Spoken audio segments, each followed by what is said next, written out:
And we're back with another episode of the Lakers Fast Break podcast. It's Gerald Glassford coming right back at you here from Lakers Fast Break, Pop Culture Cosmos, where we cover the latest news and trends in pop culture each and every week, twice a week, wherever you get your podcasts. On the upcoming Pop Culture Cosmos, actually, if you've already checked it out already, you already know it's available. But if you haven't checked it out yet, it's available on our YouTube channel, which you can check out after this show, or right now it's available on Spotify and Apple Podcasts, or wherever you get your podcasts. We do talk K-pop Demon Hunters as the pop culture story of 2025, or is it? We decide on that. Plus also as well, Gears of War Reloaded. I have tried it out so far a little bit today, but I talk about that with Josh, plus also as well Peacemaker Season 2 and more. Coming up right there for you on our latest PCC, the Pop Culture Cosmos. No one covers the pop culture world better than we do. Right there for you at the Pop Culture Cosmos indeed. Plus also as well, Inside Sports Fantasy Football. I have recorded our latest episode with me and Chris Ardieri.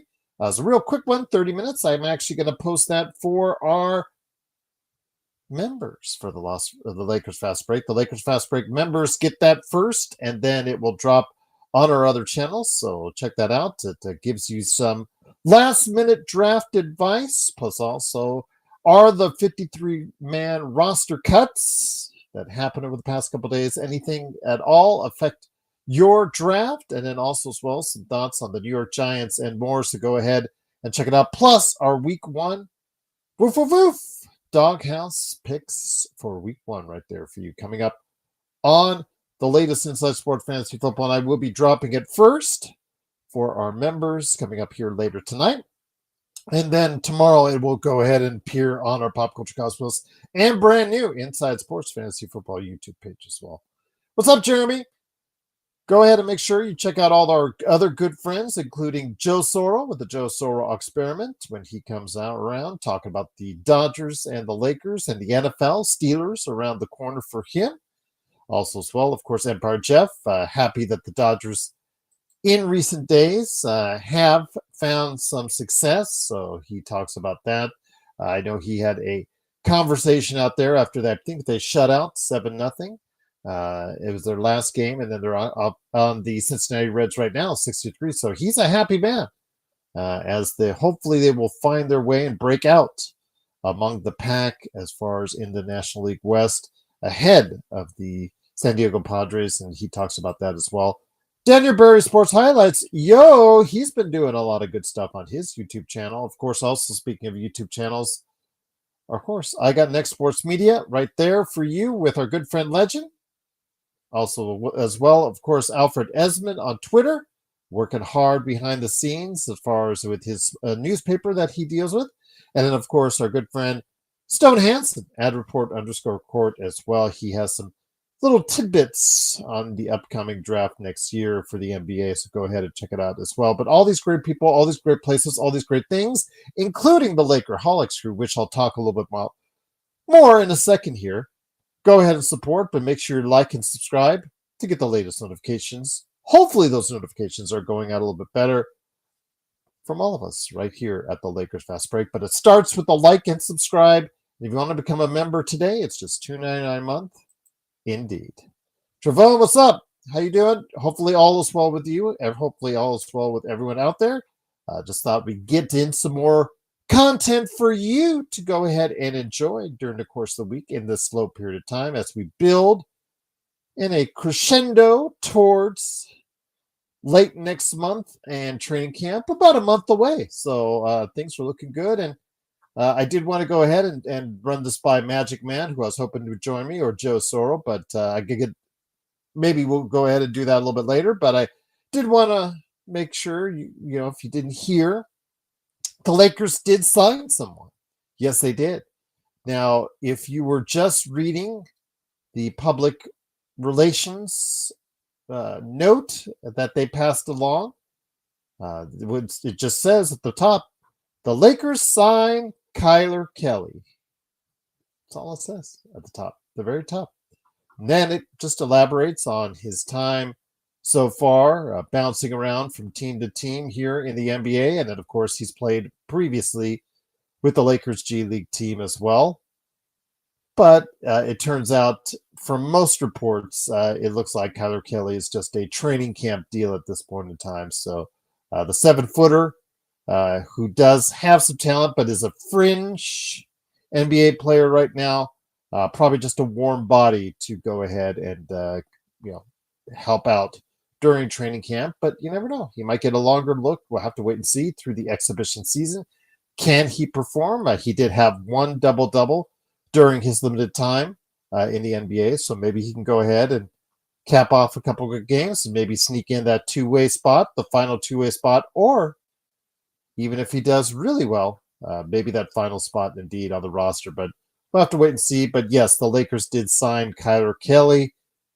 If you read again, the public address, public relations piece just says they signed Kylor Kelley. Didn't say to what, but most people are assuming that it's just a training camp deal indeed. Jeremy says, I'm not even a Lakers fan. Well, thank you, Jeremy. I truly appreciate you being here for that. Thoughts on Kylor Kelley? Thameless, great to have you here, by the way. Always a pleasure. He's a fringe NBA player at best. He, gets an opportunity either late in seasons or if there's injuries to teams, maybe gets a 10-day here, a 10-day there, a two-way here, a two-way there. I'm not thinking much about Kylor Kelley. He's probably not going to go ahead and make a big impact on this team. And I would be surprised if he does make the roster in some sort of fashion. But you never know. Puts in a couple good exhibition games. There's still a two-way spot available for him. So we'll have to wait and see right there. You said it, M24. M24, wait and see for this. Yeah, shouldn't play favorites. Absolutely agreed on that. So you guys are already in the chat. Great to have you here, M24, Travone, Jeremy, Soro Alpha. Also good to have you here as well. Reeves is demanding $45 million. Joe should pay. Would King Soro, with the mountain of treasure that he obtains through his company Simblades for the Y.com, afford the popcorn eating Austin Reaves? I say that only as a jest. Many of the players on the Lakers roster were eating popcorn on that day at the Thomas and Mack, but I single him out because he was like on the end. I don't know if you guys remember that game, but yeah, he was sitting on the end and he wasn't talking a whole lot with the guys. He was just mainly just focusing on that popcorn, that $4 popcorn box, which my daughter got as well for that. I remember that at Thomas Mack. So he's curious, but yeah, if he asked for $5 million, that's great. But if it was LakerTom talking, might be a different story. So we've said for a while on this show that Austin Reaves, probably on a championship team, is probably best suited to come off the bench as six-man. But with the Lakers, they just don't have the depth. So they just don't have the available players that can make an impact. So they are kind of forced in many ways to go ahead and start Austin Reaves. Now it's gotten a situation after a pretty good season last season, shot about 37% from three, 25-5 about as far as his stats are concerned, that if he has another season like this and hopefully a better playoffs, we all know about his defense. We all know about certain aspects of his game that don't seem to translate well into the postseason format. But if that changes even a little bit, if that narrative changes just a little bit, he could be looking at some serious cash on the other end of the rainbow at this next summer. And I said, at his age, his skill set, his abilities, he's probably only going to be offered one major $100+ million, or he's going to have the opportunity to get only probably one major multi-year $100 million+ contract, in my opinion. could change. Something may happen where in 26 he does something small, then maybe 27 or 28 he then gets on a 3 or 4 year contract. Then things like change. They might change. But right now, at his age, going into he's already in his prime already. It seems like that's probably the best opportunity is to start looking at that prospect if he has another season like he did last season with a better postseason, no matter the outcome for the Lakers. If he has a more positive outcome from a postseason standpoint, and he has a 25-5 season or thereabouts, let's say 18, 5-5, let's say something like that, but he shoots right around 37-38% from the field as far as from behind the arc, and about 45-47% overall, close to 50. Let's give him that right there. If he does that, keeps his turnovers down, and he, again, looks like he's impacting the team well during the regular season, which right now he looks like he is trending more towards a better regular season player than a postseason player at this point in time. Most players are better regular season players than postseason players, but he primarily, with his skill set, sometimes, or like all the time, actually, has looked better in the regular season than the postseason. If that's the case, he will, or maybe looking at something like a $40 to $45 million ask his representatives. I know if that's the case and I'm his representative, I know I'm going to go for the gusto. I'm going to be greedy. I'm going to ask on behalf of my client to a summer where there's not just the Lakers, but several teams that are going to have open cap space next summer, and maybe even some more in 2027. I'm going to try and line up in my best interest of my client, Austin Reaves, and ask for as much as I can.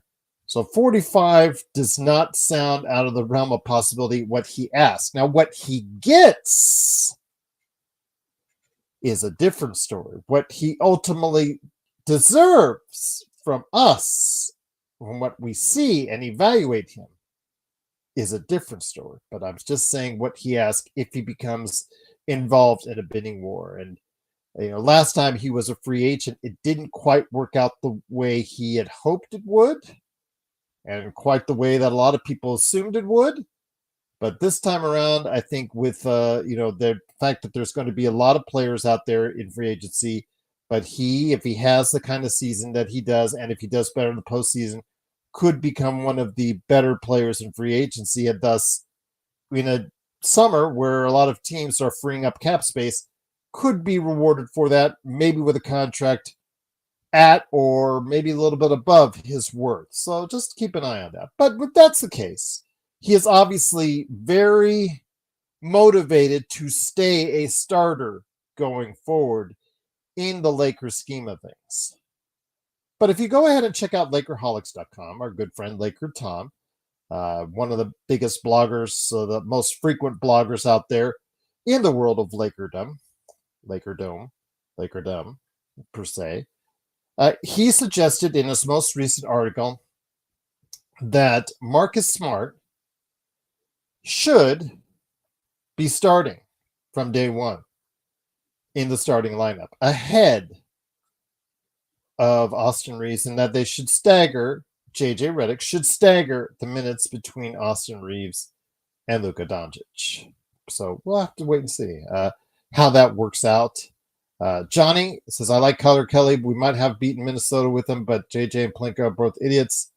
No, Johnny, he would not have played. Kylor Kelley would not have played. Again, he's at this point a fringe NBA player, Johnny.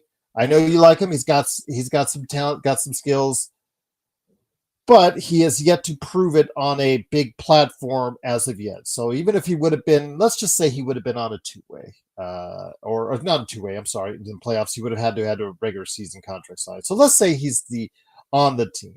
He probably would not have gotten a chance to take a look or to take a swing at the Minnesota Timberwolves. He would probably not have lined up at any point in time on the court, or would have been an option to JJ. He is still at a stage in his career where he needs to prove he can play at an NBA level consistently. And I hope he does. I hope he does, Johnny. I hope he really does. I like to see him succeed. But remember, we had that deal, and it was LakerTom who fell in love, had a man crush on Colin Castleton. And you see how that worked out. He's been on the fringe as a fringe NBA player ever since. He's bounced around, I think, Memphis, Orlando, Toronto, trying to stay in the league. I don't think he has a full contract, guaranteed contract this time. I could be wrong, but I believe he's still on a two-way with Toronto last time I heard. But you guys might have to update me on that because I've lost track of Castleton as of Toronto. So you guys, if there's a Castleton signing, let us know. Or was he waived, or is he a free agent at this point in time? Let us know in the comments as well. But getting back to Reaves, guys, and I'll go ahead and hit up your comments here in a second. When it comes to Austin Reaves, LakerTom thinks he should be in the starting lineup now. Now, if you're talking about the Marcus Smart of 3 years ago, 4 years ago, when he was one of the top defenders in the league, won Defensive Player of the Year 4 seasons ago. Yeah, absolutely. Could not say anything different on that. Would not say anything different on that. But since that Defensive Player of the Year, it's kind of taken a slide. That next year in Boston, you started to see the effects of his all-out hustle and intensity on the defensive end. He's starting to wear thin a little bit with Boston. Obviously, they saw declining results from him as you take a look at the numbers. He was traded to Memphis to move on his contract, and it had to hurt him because the year after they traded him, they won the World Championship. So he had to not been pleased about that, but he ultimately couldn't find a health and the ability to stay on the court with Memphis. He couldn't find the ability to gel with their rotation per se, and then they ultimately didn't get a good return on their investment, so they sent him out for the rest of his contract to Washington, where he served out the rest of his contract until he recently got bought out this past summer and moved on to the Lakers on a relatively inexpensive contract. So again, as John likes to have me put it, John Martinez, this is for you. Again, another low risk, high reward signing by Rob Pelinka. But the thing is, 54 games in 2 seasons. And again, I've been saying this over the course of the summer. 54 games in 2 seasons. And you don't know where he's at in his career. He's only 31. Still plenty of time to find himself as a basketball player and on a contract which he can get out of if he has a good season and become a free agent next summer. It's obviously in his best financial interest to do so. But does he have the wherewithal? Does he have the endurance? Does he have the ability to stay healthy? Is he still anywhere near the same player he was then? That's the question we have to ask ourselves. That's the question JJ Redick has to ask himself. Because in doing so, guys, he has to evaluate to see if he is healthy. And it's not just in training camp. Now, these guys in training camp, once they start really working out hard in training camp, some of them get their, little nicks, little cuts, little bruises, little bumps, little injuries, so that may tell a little bit of the story there on Marcus Smart. But is Marcus Smart coming to the Lakers with a full, clean bill of health? That's what I want to know. That's what I want to know. What's up, Legend? Great to have you here. I'm going to reach out to you, my friend.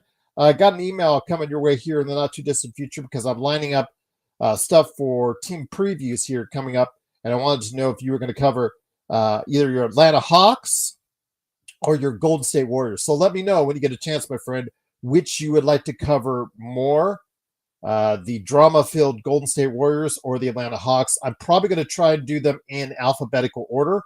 I'd already have lined up, hopefully next week I will have The Boston Celtics lined up, so I'd like to get the Atlanta Hawks done first. If not, you can't do it, or do you want to go ahead over to the Golden State Warriors? Let me know. Just let me know in the email, LakersFastBreak@yahoo.com. But yeah, just wanted to throw that by you because LakerTom, it's on his mind. And he got, of course, his usual feedback from Jamie Sweet and Michael Heinrich, as they have a tendency to do. And I said on this show I would be discussing it. Joe said he was going to stop on by. I know he was testing out some things behind the scenes.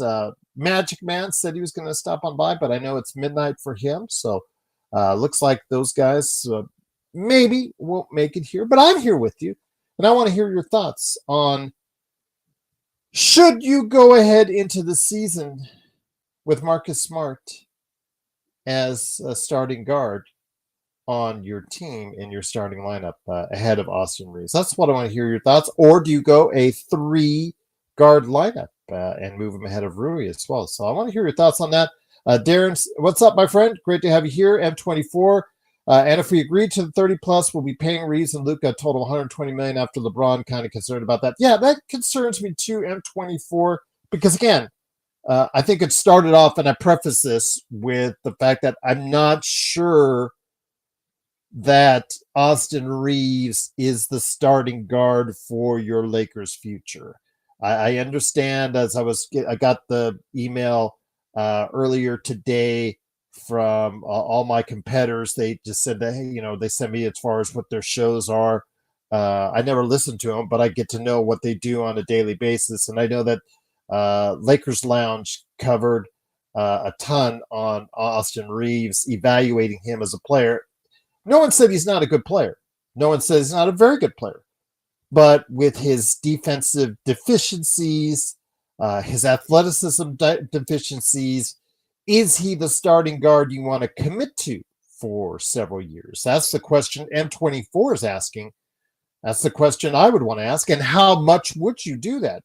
Because ultimately, again, I think on a championship run, he is best suited as your sixth man, 25 to 30 minutes a game, playing that from the bench, feasting on the reserves. That's more, or for a good percentage of his time. Now, obviously, starting lineups, you're going to play against starters as well. But again, I think that's probably ultimately his best suited deal. But now he's at a stage where you're almost inclined to start him and keep on starting him, because if you don't, you're costing him tens of millions of dollars. And that will make for one unhappy player if that's the case. So you're almost damned if you do, damned if you don't type scenario. Rock in a hard place indeed that JJ will have to worry about. But ultimately, he must do what's best for the team. But even though the peak Marcus Smart has a skill set, or had a skill set at that time, which would supersede probably Austin Reaves in the starting lineup, in my opinion, because his defensive prowess back then.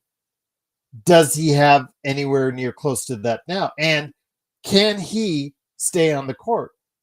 There's too many questions there for me. So, if LakerTom was here now, I'd say, LakerTom, I just can't see it. I can't commit to that, because the fact it's just such a question mark about him being on the court. Let's see how it goes from the start. Let's start the offensive-minded starting lineup that we've talked about with DeAndre Ayton, Rui Hachimura, Austin Reaves, LeBron, and Luka. Let's start that as far as a offensive-minded team to get started for each game. And then 25 games in, if he is still healthy, he shows no wear, he shows that he can play at a level that's anywhere near the days of Boston gone by, then we reevaluate this conversation and look at it from a different perspective and say to ourselves, maybe Marcus Smart is a better choice in the starting lineup. But again, a lot of wait and sees have to happen, because again, someone who has not played very many games in 2 seasons is a big question mark, in my opinion, over the guy that's been there the majority of the time. M24 says Joe's been saying that Reaves has reached the ceiling, but I still think he has Reaves. Still think he has room to grow. I don't know how far M24, because again, he was undrafted for a reason. But I think as his playmaking skills improve, he does have a little bit more. I just don't think he's a pure point. We've seen him as the point guard for the Lakers. We've seen him as a point guard, a pure point guard for the Lakers, and it hasn't worked out. It wasn't a total failure, but it wasn't a total success, M24. So I do think he has some things as far as an evaluator and a better shooter that he can improve upon to his game. His athleticism and defense, that's, again, a lot of that has to be effort, and his athleticism and being able to guard more athletic wings than him. So we'll have to wait and see. I mean, Caruso, athletic kid that he is, athletic guy that he is, but his willingness to understand every little aspect of the defensive scheme really helps him in the way he defends other players, wings or big guys, anybody who's thrown in front of him. His mentality on the defensive end is almost unparalleled right now in the league. So I definitely want to see how this plays itself out. What's up, Hassan? Wanted to give a big shout out to you as well. Truly appreciate you joining us. It is the Lakers Fast Break. So I want to hear your thoughts, guys. Your thoughts on this. JY says, it depends, G. Do you value offense or defense? Well, during the regular season, to be honest with you, JY, the defense for most of these teams, they're not at a premium. It more is in the fact that for the postseason, you see the defense turn itself up a few notches during the postseason. During the regular season, most of these teams rely more heavily on the offensive end. So I would say it's a smart idea to put the nucleus out there that would probably be able to score the most points, but also stay out there more likely. Who are the five that are going to stay, or most likely, based on their past history with the team, to stay on the court longest? And Marcus Smart, JY, I don't know. He is such an unknown. What do you have left? What does he have left in the tank? I know we talk about this all the time. Is he washed? Is this player not washed? Is this player washed? We talked about Russell Westbrook the other day. A lot of people say he's already washed. You know, I'm glad he's washing away from our team. That's all I care about. I don't know if he's washed. It's a big I don't know where he's at in his life and his career. He's at an age 31 where still people are in the prime of their careers. But with a guy who put so much effort out the earlier part of his career, earned a lot of injuries during that course of time. You guys got to admit, it's hustle. As a hustle guy, as a guy that gives you that extra energy, it's the injuries come at a cost. Caruso is just that example as well. He racks up a lot of injuries himself. Smart has racked up a lot of injuries. Gregory, what's up, my friend? Great to have you here. Jay as well. Smart should start. Yeah, I don't think he should yet. I want to wait and see if he can stay on the court. I understand you guys think it's a defensive issue. And there is a big defensive issue, but in the period of regular season play, offense is held more at a premium. Defense is usually not played as stringent by these guys. And with Marcus Smart, it's just a big question mark. And one exhibition, 3 or 4 games where he plays 15 minutes, 20 minutes a game, maybe. I can't commit to that. I have to see him stay out there and stay healthy for a period of time before you start to say, you know what, maybe we need more defense as far as from a starting lineup, so let's commit to him. I really want to see that first, but it's not something I don't put out of the realm, Jay. I just can't commit to it as yet. I just don't think it would be wise to do that at the start of the season, because if he gets hurt early on, we're right back to square one, right back to where we started, and that you've already got.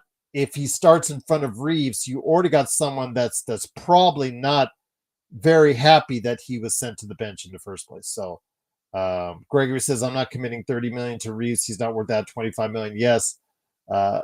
It may not be up to what they want in El Segundo. It may be, Gregory, what the marketplace ends up. If he wants to stay with the Lakers, but he's getting bid up by other teams, it may just be where, if you want that player, if you don't want to lose that player, then you might have to look at it as far as paying more than what you wanted to pay for him in the first place.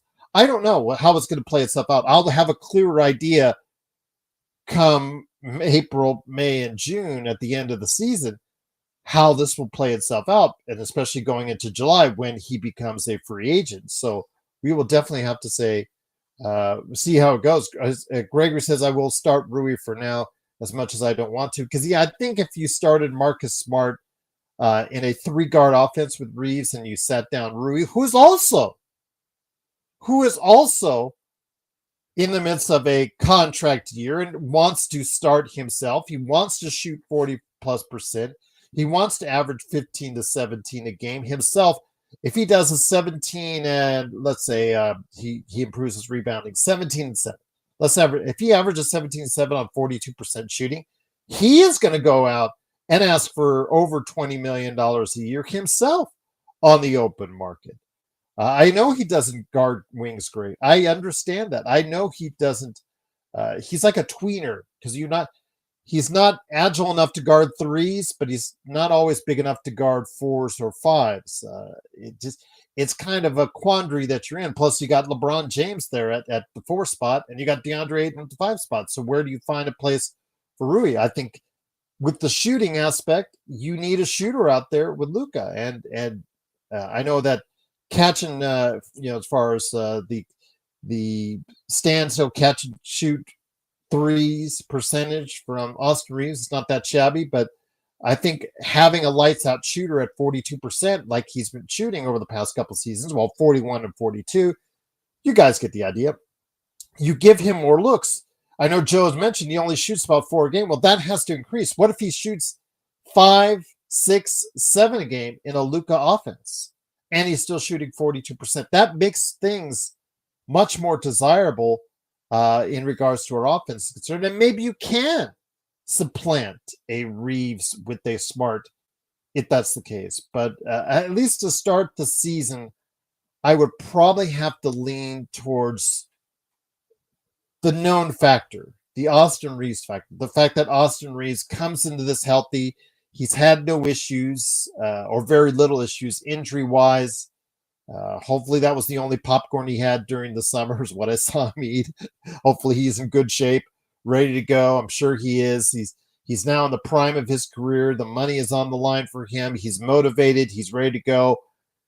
And like I said before, you have several players, including Marcus Smart, including DeAndre Ayton, including Austin Reaves, including Rui Hachimura, Jake LaRavia to an extent as well, because he's only on a 2-year contract. All these guys are incentivized to do well this upcoming season simply because money. There's money on the line, and they see it. If they don't see it, their representatives do. And their representatives are telling them, you got to stay out on the court. You got to stay out there and produce. You got to stay out there and help the Lakers win games.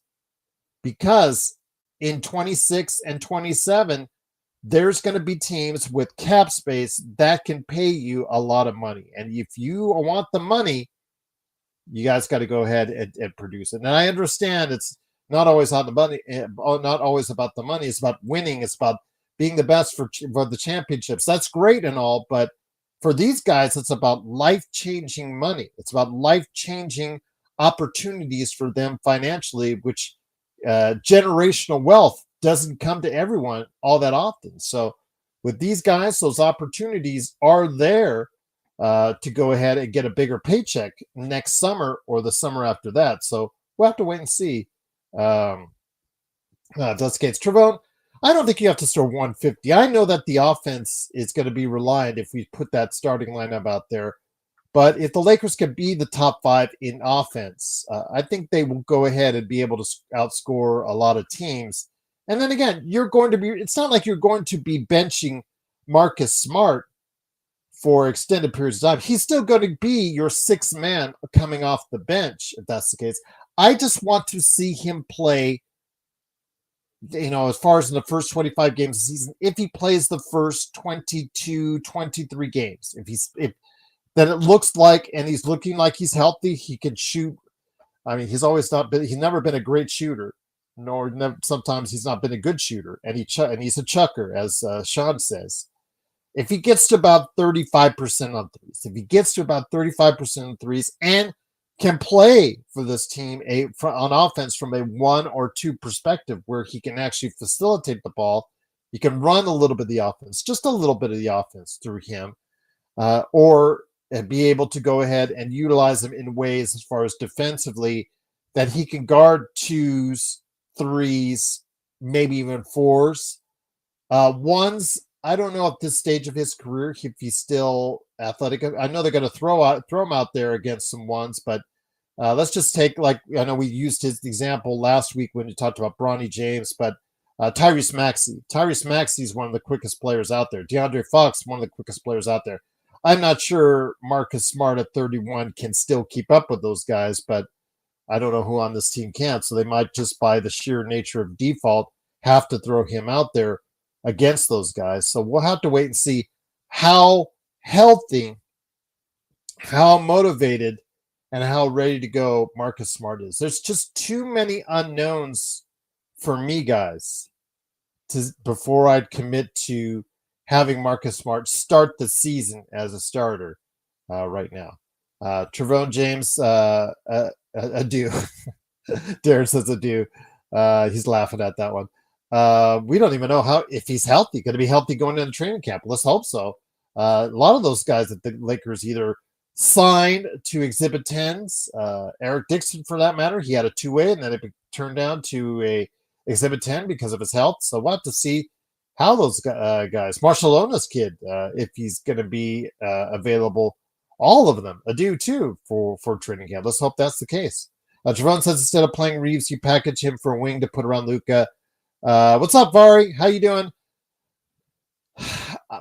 I talked to you guys about this before, Javon. I think that they should have pondered those trades. They should have executed those trades. They should have gone with all-in trades earlier this summer when there were more opportunities. There just are not opportunities right now.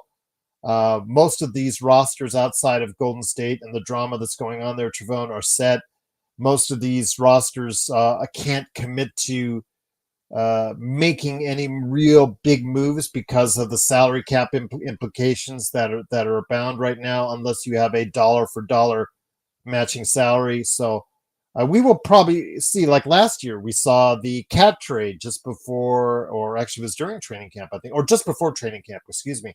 So we may see one of those, but I don't think it'll become from the Lakers. I think the Lakers just seem like they're set, unless there's a deal coming up that we don't know about, that maybe even that Rob doesn't even know about right now, that'll hit him up in September to see what happens. But I don't think we'll see a trade of that magnitude unless later on, as far as the trade deadline, those expiring contracts for teams that are not in the race or looking to free up cap space for their summer of 2026, those expiring deals get more interesting, Trevone, in February. And then we can as it gets closer, we can go ahead and get that started. Trevone says, Jay, I disagree. Reaves, Max, THD, we gave them 3 years deals on the rookie contract. Most GMs signed their players for 4 years. Yeah, I know they got Rob got kind of cute with several of them. Trevone, the only one he really didn't get cute on was Bronny James. Bronny James. Imagine that. Well, actually, it's a 4-year, but the last year is a team option. So, as I said, there is the slightest chance that the Lakers could waive Dalton Connect, because remember, each and every Halloween, the next 2 Halloweens, they have the option of whether they want to sign him to a 3rd and 4th year option. So in doing so, they could say by this Halloween, says, you know what, we're good. The Dalton Connect experiment is not good. It is a small chance, a very small chance of that happening. But it would be funny and ironic if Dalton Connect were to be let go by the Lakers before Bronny James. I'd find that ironic. I wouldn't find that too hilarious, because it would be just meaning it to just be a miss by Rob, one that we thought would be a hit by most accounts. Most people thought that Dalton would be a good player. I'm hoping that he will be a good player again come training camp. Gregory said they need a wing and a backup center. Lakers do. Yeah, of course. They need athleticism. Absolutely, Greg. I wouldn't get you any. They need two wings, to be honest with you. They need a true 2 and they need a true 3. Because Rui is not a true 3. I think he is also best coming off the bench as well. I've said that. I think his tweener status right there between small and power forward probably would work best coming off the bench. But the thing is, you just don't have the talent, proven talent that you know can stay healthy coming off that bench that is going to be available for you in that starting lineup right now. Jake LaRavia, again, one good year, young guy, could be on the rise. He had a best season by far last season, so maybe he might break out into somebody that halfway during the season you got to say to yourself, okay, this kid's got to be able to go ahead and start. We got to move someone out in order to put him in there. Or again, Marcus Smart, also an option, but again, with his health, you have to make sure he is good to go in order to do so, because it just messes up the continuity. It would obviously either make Rui or Austin not the happiest camper in the world if you start him ahead of him. Now, if it's injury related, as far as Rui gets hurt, Austin gets hurt, that's a different story altogether. But for now, if everything stays healthy, the Lakers have got to rely on their offense. They only have, we don't even know what kind of defender Marcus Smart still is at this stage of his career. So we have to see if that still works as well. Gregory says Rob still has $40 million expiring. Still hold on to him. It's no guarantee we'll be able to trade them. No guarantee. No one's saying guarantee, Greg, but I just don't see any movement from him at this point in time. I think this time where the league is dead and whatnot, Lakers have 14 slots already taken up. They have 2 of 3 two-ways already taken up. They just signed Kylor Kelley to a training camp deal, most likely, although you couldn't tell by the Lakers PR note because they just said they signed Kylor Kelley. They didn't tell you what. But yes, it was by most reports saying it's a training camp deal. So we'll have to see what's going on. Oh, no worries, Var. Dodgers game just finished. Yeah, Dodgers win again. Yes, there you go. But all good, my friend. Jerome, just too many what ifs coming this season. Well, every season for every team has what ifs almost, but some have less than others. And the Lakers, again, I said, Trevon, I'm honest with you guys. I try to go ahead and tell you like I see it. A lot of ifs for the Lakers coming into this season, but there's going to be a lot of motivated players too, Trevon. When you've got these players, and I think you've seen it too throughout the course of what you've been watching basketball, as have I, these guys have a tendency to be a little bit healthier in their contract years, a little bit healthier for some odd reason in their contract years when their contract's coming up and they're going to be free agents. Just those aches and pains seem to be a little bit more tolerable per se for the most part, but we'll have to see.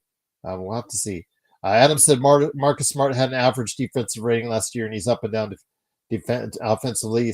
You say no to starting. Yeah, again, I mean, he was injured for a great part of the season, last season and the season before. I just don't know if he can stay healthy or what Marcus Smart is going to show up in El Segundo for training camp.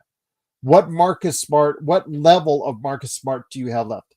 Did he give his all in Boston all those years and just wear himself out? Which, even at 31, it can happen. We have seen it happen, guys. Not everybody ages gracefully in the NBA. So we definitely will see it as far as where it goes from here.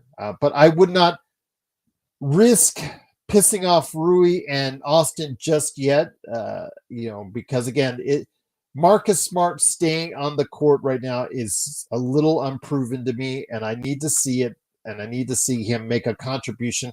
I need to see him shoot decently. He can't shoot in the 20s. from three. He has to shoot, 34, 35%. I'm not even asking for 40% from him. I'm asking for at least if he could do league average from the outside, and he can play decent defense. If he can improve his defensive rating, like Adam talking about, then you start having that conversation. But for right now, the Lakers, I think it's very apparent on the starting five that they're going to go with, that they probably should go with. That's the lowest risk option for them to go with. So we'll have to wait and see how this works itself out. But I truly appreciate you guys being here. I thought I'd just stop by on a Tuesday to make sure you guys would be with us. Joe said he was going to try and make it, but haven't seen him as of yet. I think Sean said he was going to try and be here as well, but I think East Coast, he might be a little bit snoozing after midnight right there. But yeah, Xbox says you're getting stuck. No worries, Xbox. No worries, Mark. Man, I know you're hustling out there. Don't worry about it. We got you covered right here. Travon says, just don't understand. You got all these expired contracts and you can't wait. Travon, I agree with you. I wanted the Lakers to go all in earlier this summer. I had players in mind. SB and I were talking about it even before the playoffs ended, about how I had envisioned maybe going after some New York players or some Orlando players. I talked about where I wanted to go, maybe if with New Orleans, seeing how that looks a little bit messy right now. Could you capitalize on that with Joe Dumars and whatnot leading the charge there? They've already made one very questionable trade already. Could they have made another one if you sent them the right package? Well, again, they decided not to. They decided to stand pat, get some, as John Martinez likes to have me put it, low risk, high reward possibilities. Again, getting these buyout players, getting a player like Jake LaRavia that's on the come up, getting those buyout options in both DeAndre Ayton and Marcus Smart. I mean, decent players. There's a possibility that DeAndre Ayton, of all of them, could be the best pick of the bunch. He has to stay on the narrow. He has to stay true. He has to be good this time because, again, a lot of money still could be up his way as far as a really good contract with a season like a 17-10. If he does 17-10, gets a block and a half a game, puts him right back on the map in a free agent year. So yeah, absolutely. So I would have liked to have seen them go a little bit further, Trevona, all in per se, because again, Luka's prime is starting now. He's getting. You've seen him get healthy. You've seen him get into game shape. I know that we've been back and forth with Dallas fans on the evaluation of him being in shape or not in shape. You'll be seeing him here in a few days in EuroLeague basketball to see how well he does. But I just think right now you have to start committing each and every year to maximize Luka's potential. But again, they've chosen to leave the door open, Trevone, like you and I have discussed about 26 and 27, having all that cap space that's out there. So as you know what, of all the things we talk about with LeBron, when he signed and committed to the $52.6 million final year of his contract with the Lakers, will it be? I don't know. We'll see if that's going to be the last one or not. Rich Paul, when he made that statement, the Lakers have one eye on now and one eye on the future. It's clear that they did, and it's clear that their directions are not fully committed on the now, and they're leaning towards what might be available in the future. And Joe says if Giannis is not going to be here, it's going to be another big name that's going to be here. They always come. Well, let's hope that day happens. But again, it's a big risk they're taking to see how long Luka will like and appreciate what Rob is doing. Gregory, as you and I've talked about before, about Mark Walter coming in, we'll see how soon that transition takes place, and if Rob and JJ will stay under that regime, or how long they'll stay under that regime. If they don't win, it probably won't be long, but we'll definitely wait and see how that happens. Jay says starting Reaves hurts the bench. Starting Smart helps the bench. Well, that's a good way to put it, Jay. It's right now. Again, you have to see, Jay, that Smart is healthy. What does he give you at this stage of his career? Again, he's only 31, but is it an old 31 or is it still very athletic 31? We'll definitely have to wait and see. I worry about him like players like him, Zach LaVine. Those are the two guys I think they're right now for me as far as in their early 30s, as those guys are, where they stand as far as their career going forward. Are they still going to be the same dynamic players they once were? Or is old age going to catch up to them a lot sooner than other players that might be able to lengthen it out a little bit longer with their careers? Trevone says, I didn't want Reddish or Wood. Will you tell me how many veteran minute contracts have player options around the league? Not too many, if none at all.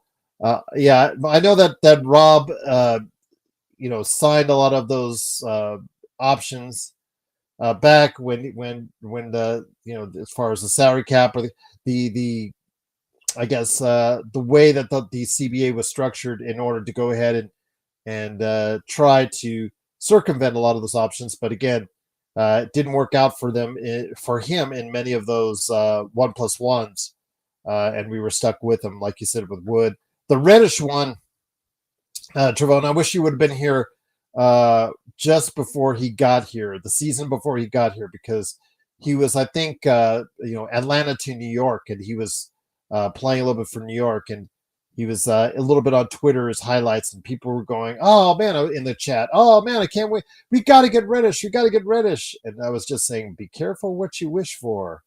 You just may get it, and they did. And, well, we saw what happened. Sports Baby says, isn't 31 still in your prime? You'd think it would be, Sports Baby. But remember, he has given a lot. He gave a lot. He played a really, really high level of intensity for him at an earlier age than many players do of his ilk. Defensively, it takes a lot of effort. He racked up a lot of injuries. Again, we're seeing the same thing with Caruso.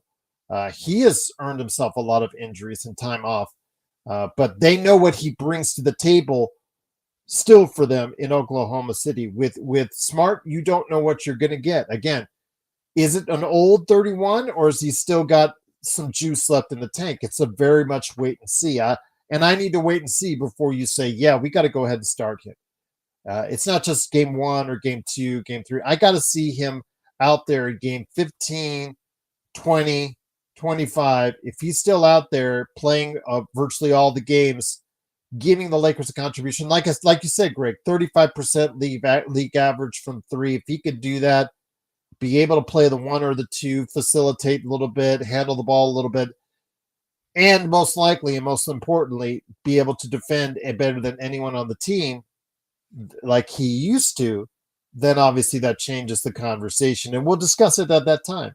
But yeah, I got to see him on the floor making an impact for this team, a positive one on a consistent basis, because again, he plays a style, Vari, that's all out, and he knows nothing else in his game. That's what brought him to the table. That's what brought him success in the league, defensive player of the year, etc., etc.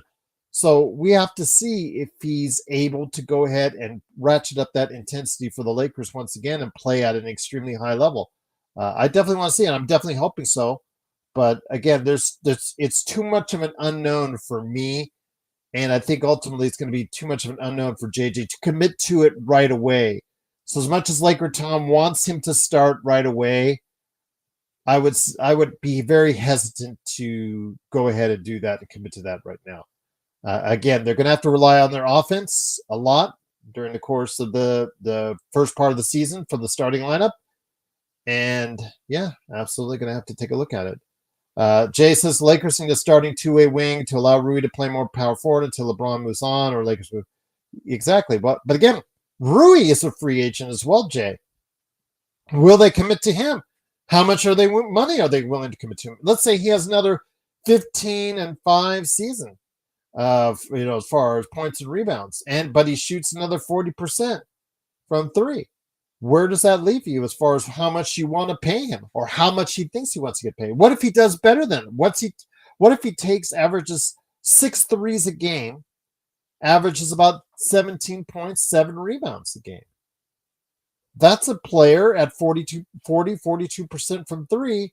If he does that, that's a player that's going to be wanted out in free agency. And I don't know if the Lakers will, if they decide to go in and commit to Austin Reaves at whatever price he's going to be asking for, I don't know if they're going to be able to commit to him as well. And committing to those two guys, and like you said earlier in the chat, guys, committing to Austin Reaves and Luka Doncic for a great part of your salary, I don't know if the Austin Reaves part is going to be, how well you could build a team around it. So we'll have to wait and see.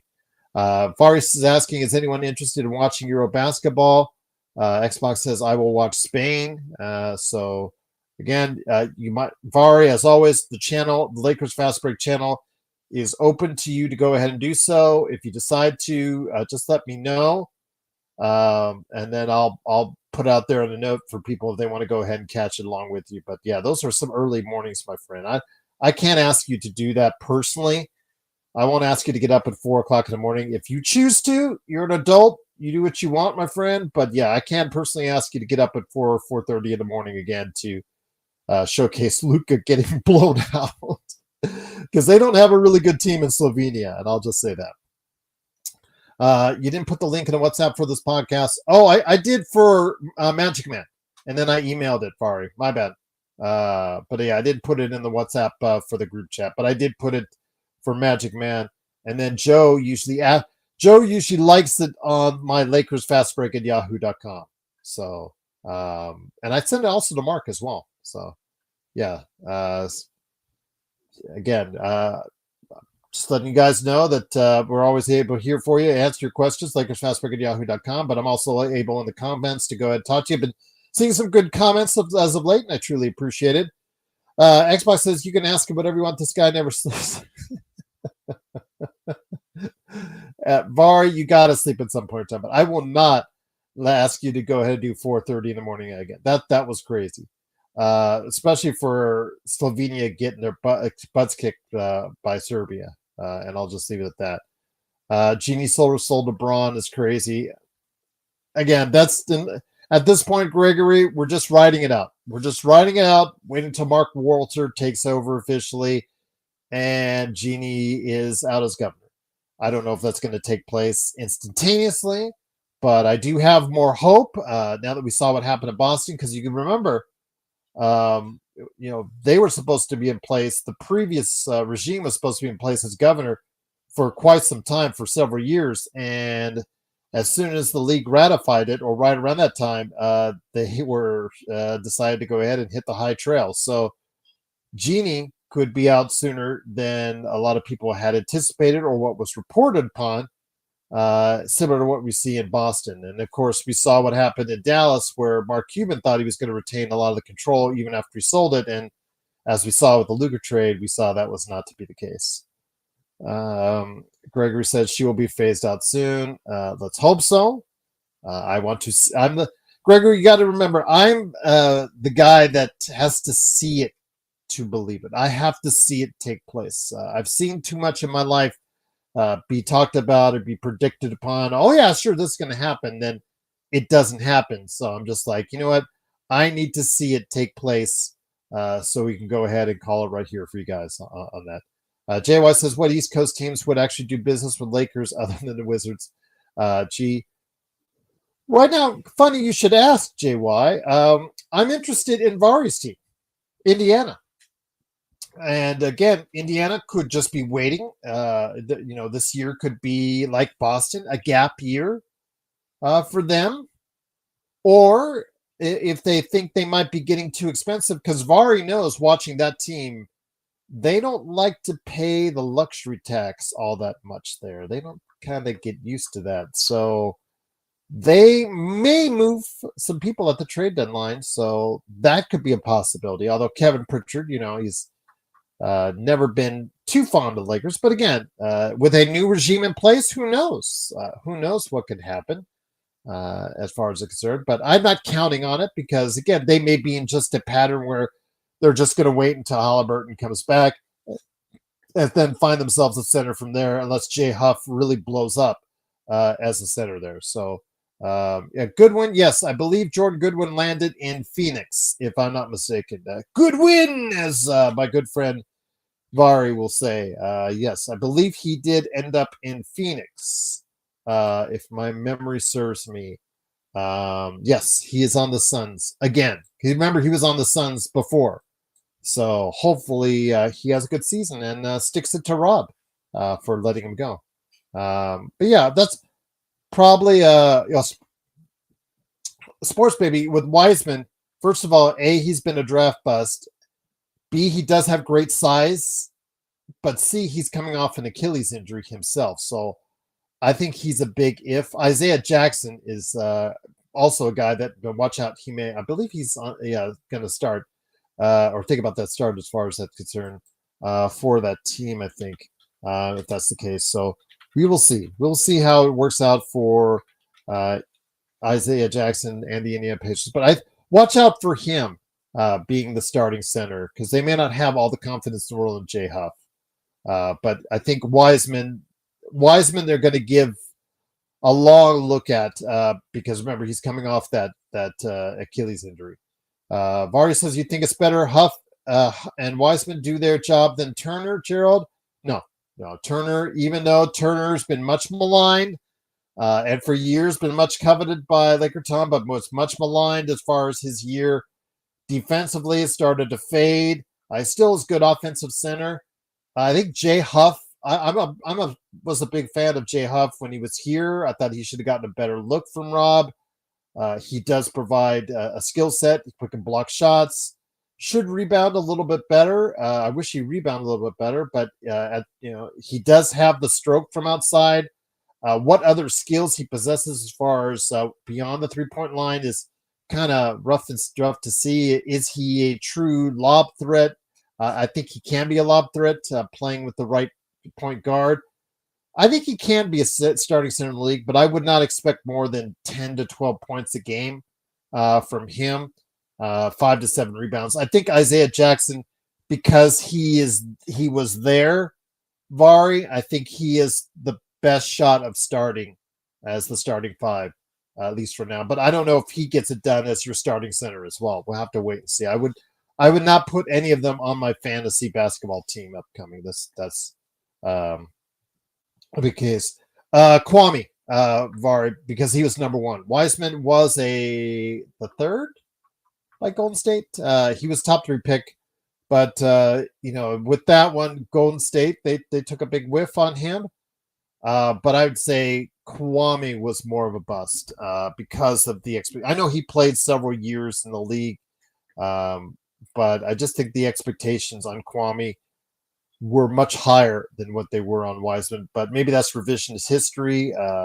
Wiseman may actually not be able to play in the league, so maybe by the end of the season I may have changed my mind and said Wiseman is a bigger bust. But we will see what's going on.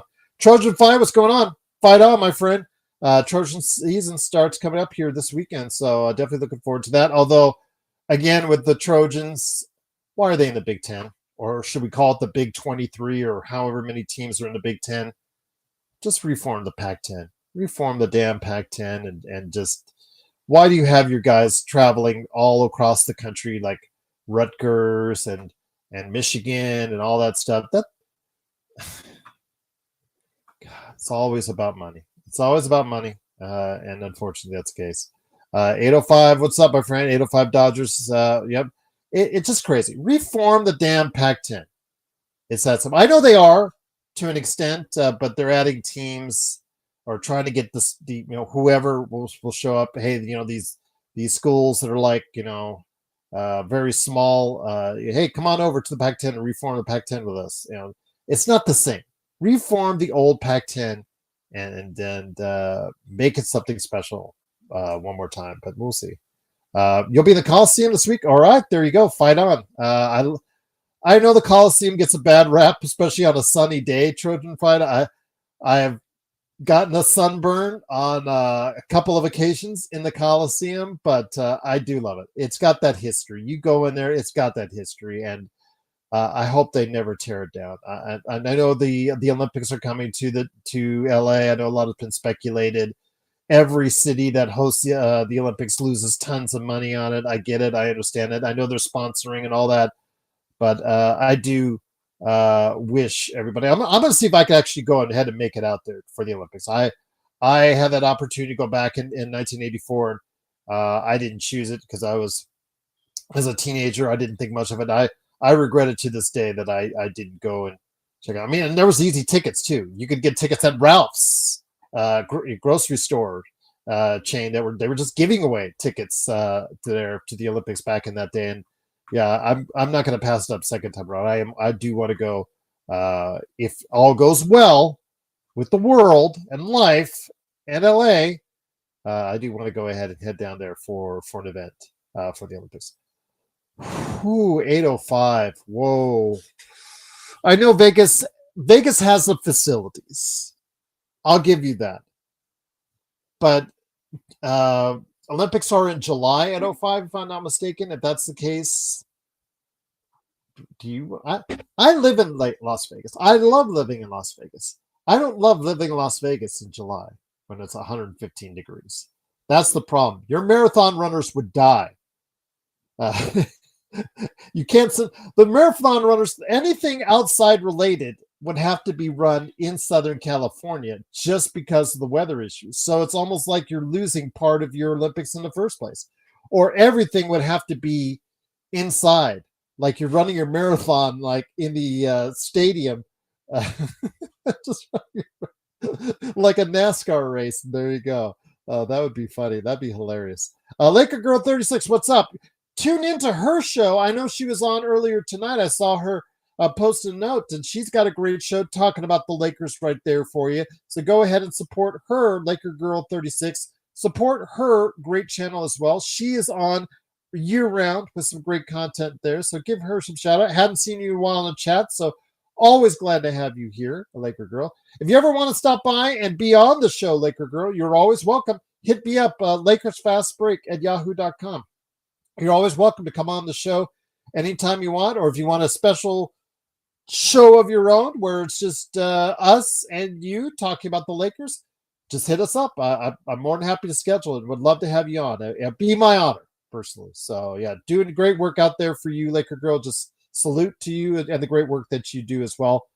Trojan says, I think the Lakers have too many guards and Lucas and Reaves are a bad combo defensively. Oh, yeah, absolutely, Trojan. Nobody is saying otherwise when that's the case. But the problem is I just can't commit to Marcus Smart as your starting guard yet. I have to see him healthy out there for a series of games. Again, game 20, if he's giving you a big positive contribution, yes, let's revisit this question. But I can't be like LakerTom and commit to it already, because LakerTom only sees right now Marcus Smart from 3 seasons ago. And the question is, at 31, is he the Marcus Smart from 3 seasons ago coming into camp? You can say yes. He will tell you yes. He will say he's got a lot left in tank. At the day where at press day, that's coming up here in about a month. He is going to, of course, tell you all the things that you want to hear.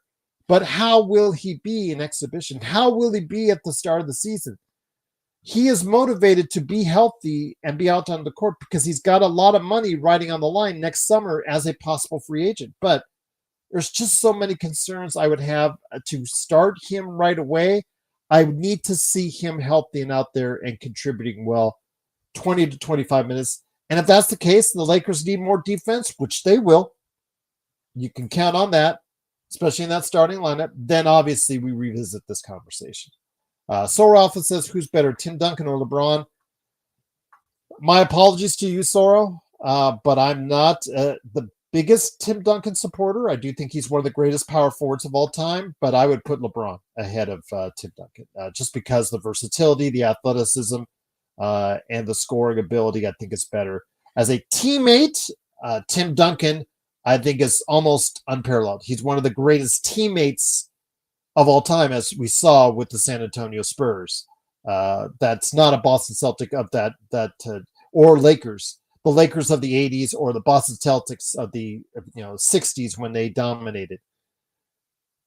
San Antonio won those 5 championships with him for a reason. And he's obviously one of the greatest teammates that's been out there and one of the greatest power forwards out there. But I would have to put, just because the versatility and things that he can do out there, LeBron ahead of Tim Duncan on that. Jay says Luka needs at least 2 rim running centers and at least 4 wings.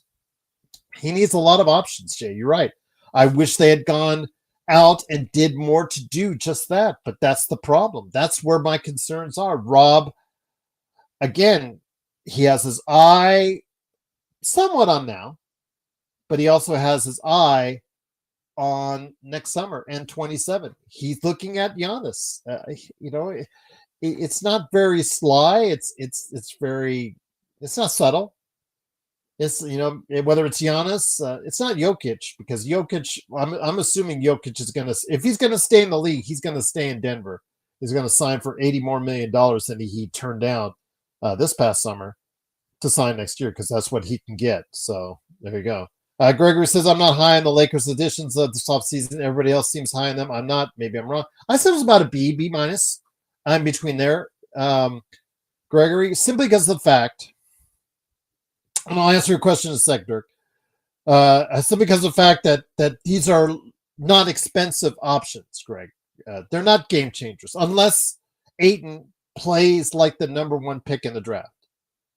And he plays at a level that exceeds what we've seen from him in the past few years. Maybe what he played peak Phoenix. If he can get that, then that's a big win for the Lakers. And he's obviously incentivized to do it, because if that's the case, he'll sign a big money contract in 2026, and there's a happy ending for him. But I think they're low cost. When I say that they're low cost, low risk, high reward signings, that's what they are. But it's just a sign that you're not going all out. And I think, Gregory, you and I both wanted all-in teams. We wanted Rob to commit to all-in teams. Wanted to see that Boston, like Dirk, with the question coming up, Jason Tatum out. Boston Celtics needing 2 seasons, I'm assuming at least, to regroup, because Jason Tatum's going to be out this season, and he's going to probably need a season to get back to Jason Tatum-like level. Plus, they need to also reshape their team with talent around him. What will happen as far as that, we don't know as of yet, but they have one of the better GMs in the league.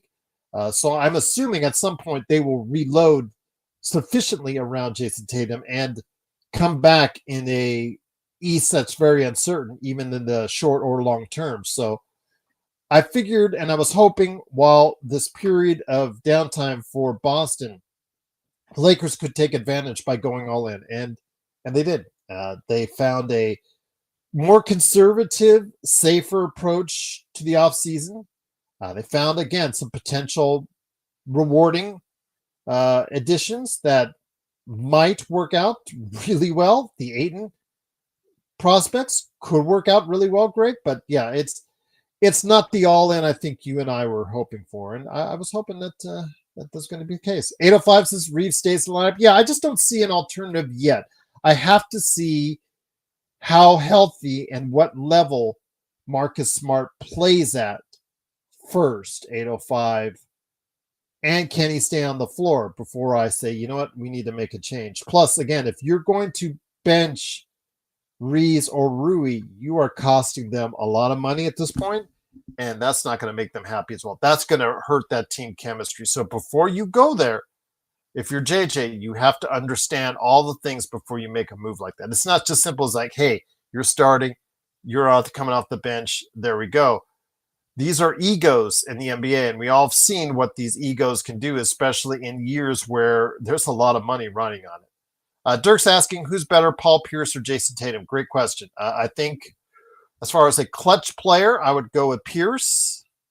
As far as an overall player, I'd go with Tatum. If that makes any sense, Dirk. I think Tatum is the better all-around player, but Pierce in the playoffs, as much as I hate to say it, and as much as I saw it, I think he played at a little bit higher level or consistently than Tatum did. Although, Tatum's not been no slouch in the playoffs as well. Greg says, Gerald, I'm not, but Tatum's had a little bit more up and down in the playoffs, if that makes sense. 805 says Jackson Hayes. Jackson Hayes had his opportunity, 805. He had his opportunity to really make a mark in the league and get people noticing. He could have gone. Remember, he was a free agent this offseason, but nobody wanted him. They saw how it turned out. He had the starting center position for the Los Angeles Lakers with Luka coming in as your point guard, with LeBron as also a facilitator, and he couldn't get it done. We had talked about for years his defensive awareness on the show, which is not great. And the fact that he got killed in the playoffs and then was sitting idly by while Rudy Gobert destroyed the Lakers single-handedly in that final game just shows you what the Lakers thought of him, what JJ thought of him, and ultimately what the league thought of him as well. And he had his opportunity. I think that's the closest he may ever have. I shouldn't say that, because if Aiden gets hurt, guess who's starting center once again? Back to Jackson Hayes. So you never know. He may get a second opportunity at the Apple, but if he does, 805, he better make sure it's worth it, because he could be forever an afterthought or a backup, but he is going to get lower and lower on the depth chart at this current rate, and it's up to him to turn that mindset around for the rest of the NBA.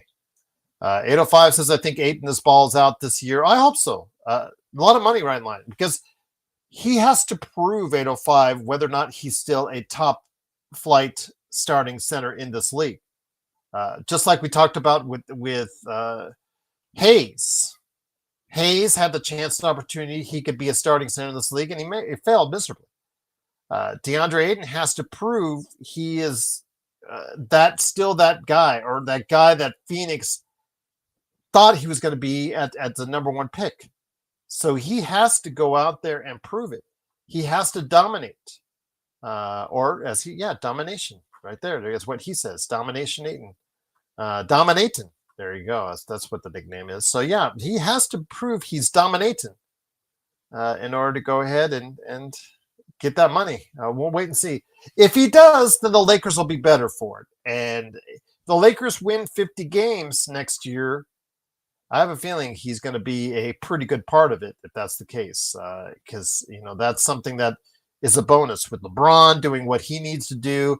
I think his numbers are going to decline a little bit because he's just 41 years old. Going to be, asking him to do 24-8-8 or 24-7-7 in a 41 year. I think it's just asking a lot. It's asking too much, and I think it's unfair to him that you do.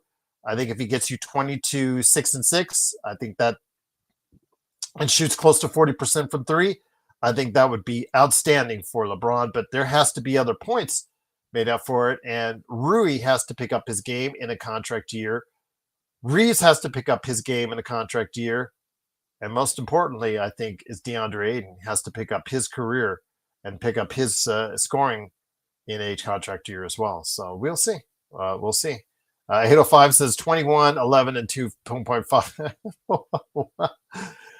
If he does that, let's just say if he does that in 35 minutes and not in 48 minutes on an average, then I would be ecstatic. I think that would be outstanding. That would be, I think that you would get here, there'd be a renaissance on DeAndre Ayton if you could get 70 games and those stats right there for 40 minutes. Let's just say 40 minutes, averaging 40 minutes. If he averaged 40 minutes, not as far as during the games, if he averaged per 40 minutes, not per 48, not per 35, but if he averaged per 40 minutes, 21, 11, and 2.5 blocks per game, 11 rebounds, 21 points for 40 minutes. If 40 minutes that for every 40 minutes that he's playing out there, what is that?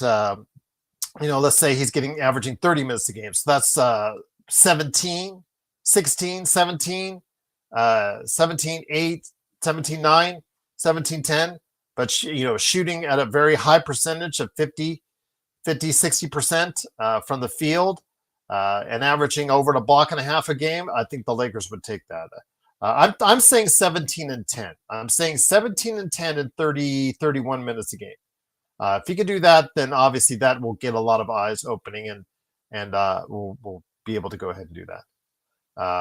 You got Braun and Luka. He had AD. Braun still didn't go in. Yeah, exactly, Greg. It just Jackson Hayes had that opportunity. He had two of the best facilitators in this modern era, and he still couldn't get it done. And he is a lob threat, and still couldn't get it done. He just defensively, it was atrocious, and I just don't think it'll ever change with him. And the Lakers, they needed to get back up. He needed a spot in the NBA. There was nobody really reaching out for him. So I think it's a match made in purgatory. That's all I'll leave it at that. But Jay says 805 in a perfect world, Lakers enhance their bench by allowing Reeves and Rui to run to the bench. I would love that in a perfect world. Yes, I agree with you, Jay. Reeves can play make. Rui doesn't. Reeves running a bench unit isn't a benching. But Jay, it is costing him money. And I don't like to harp on it, continue harping, but you have to. It's the reality of the NBA. If you're him and you're on the verge of signing, some lucrative contract out there, him as a bench, we saw with Naz Reid, there's a limit. Naz Reid is statistically one of the best bench players in the league last year. Same thing with Na, who went to Atlanta. What was their ceiling on what they got? There is a ceiling for bench players, what they get as opposed to starters. It's just that simple. And there might be a over the course of a 4 or 5 year contract, there could be a 40, 50, possibly even $60 million difference from a bench player to a starting level player. And that's a lot of money. So yeah, there you go. Jeremy says, what's the likelihood re-signed Austin? Right now, if you stuck me to it, I'm going to say Jeremy 50-50. But again, it all depends on, how well he does. There's a lot of teams that are going to be that have a lot of open spaces or open cap space this upcoming summer. So we'll see. We'll see what happens. And how much will the Lakers commit to? What is the smart money you would commit to it? I know Gregory said 25. 25 I could agree with. I could come and welcome that. I could come to an agreement on that because that $25 million a year also means that over the course of the CBA, the money gets a little bit higher, 7 to 10%. The salary cap goes up. That 25 hits you less and less.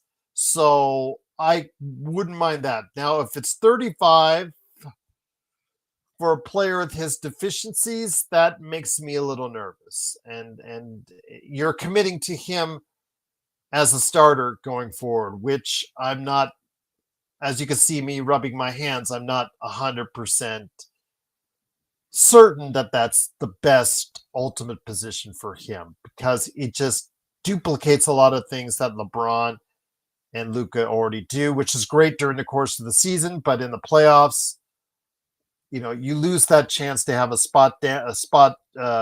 another 40% plus shooter, and that might be a better lockdown defender, and that's what will happen with me. Soros says, "Who's better, Reeves or Robert Horry?" Robert Horry. I'm Robert Horry. Robert Horry is almost like, okay, yes, he's got all the rings, but did he ever really apply himself to be the best Robert Horry he could be? Just so much talent that guy had. He has 6'10". He could defend. He could shoot. When he was younger, I remember him I think was playing against Loyola Marymount for when he was playing it again as a member of Alabama, I believe, if I'm not mistaken. Correct me, guys, if I'm wrong on this, but yeah, just as a younger kid, he was really athletic, could really do a lot of things, seemed to have all the talent in the world to be able to do anything he wanted to out there on the court, and just seemed like he just kind of like, I'm cool with this. I'm just cool. You want me to do this? Okay, I'm cool. Except for Danny Ainge, who he threw a towel in his face, but that's beside the point. Indeed. But once again, it is the Lakers Fast Break. Great to have everyone here in the chat. Truly appreciated. I guess no Sorrow, even though he said he was going to be here tonight. Also, as well, Sean said he was going to be here, but I think he went to sleep because it's always late in the East Coast. So definitely looking forward to get them back on, maybe for a Thursday show. And hopefully we'll have one more on the weekend as well. Yep, seeing you guys scrolling down the chat. Trojan says, do you think there's any new players coming before the season starts? I've seen some rumors here and there. Yeah, Trojan, I know the latest one is Malik Monk. But you're going to have to give up one of your expiring contracts because Malik, what he makes in the teens. Let's find out what he makes. So I know he has been talked about that Sacramento wants to get rid of him in the worst way possible, which is sad for the guy because he can still produce. Yards, he's kind of not really needed. So he'll be averaging this upcoming season $18 million.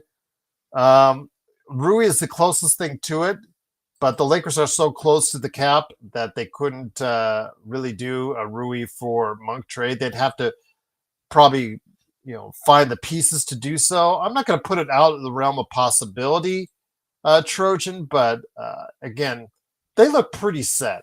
They're the way they're acting.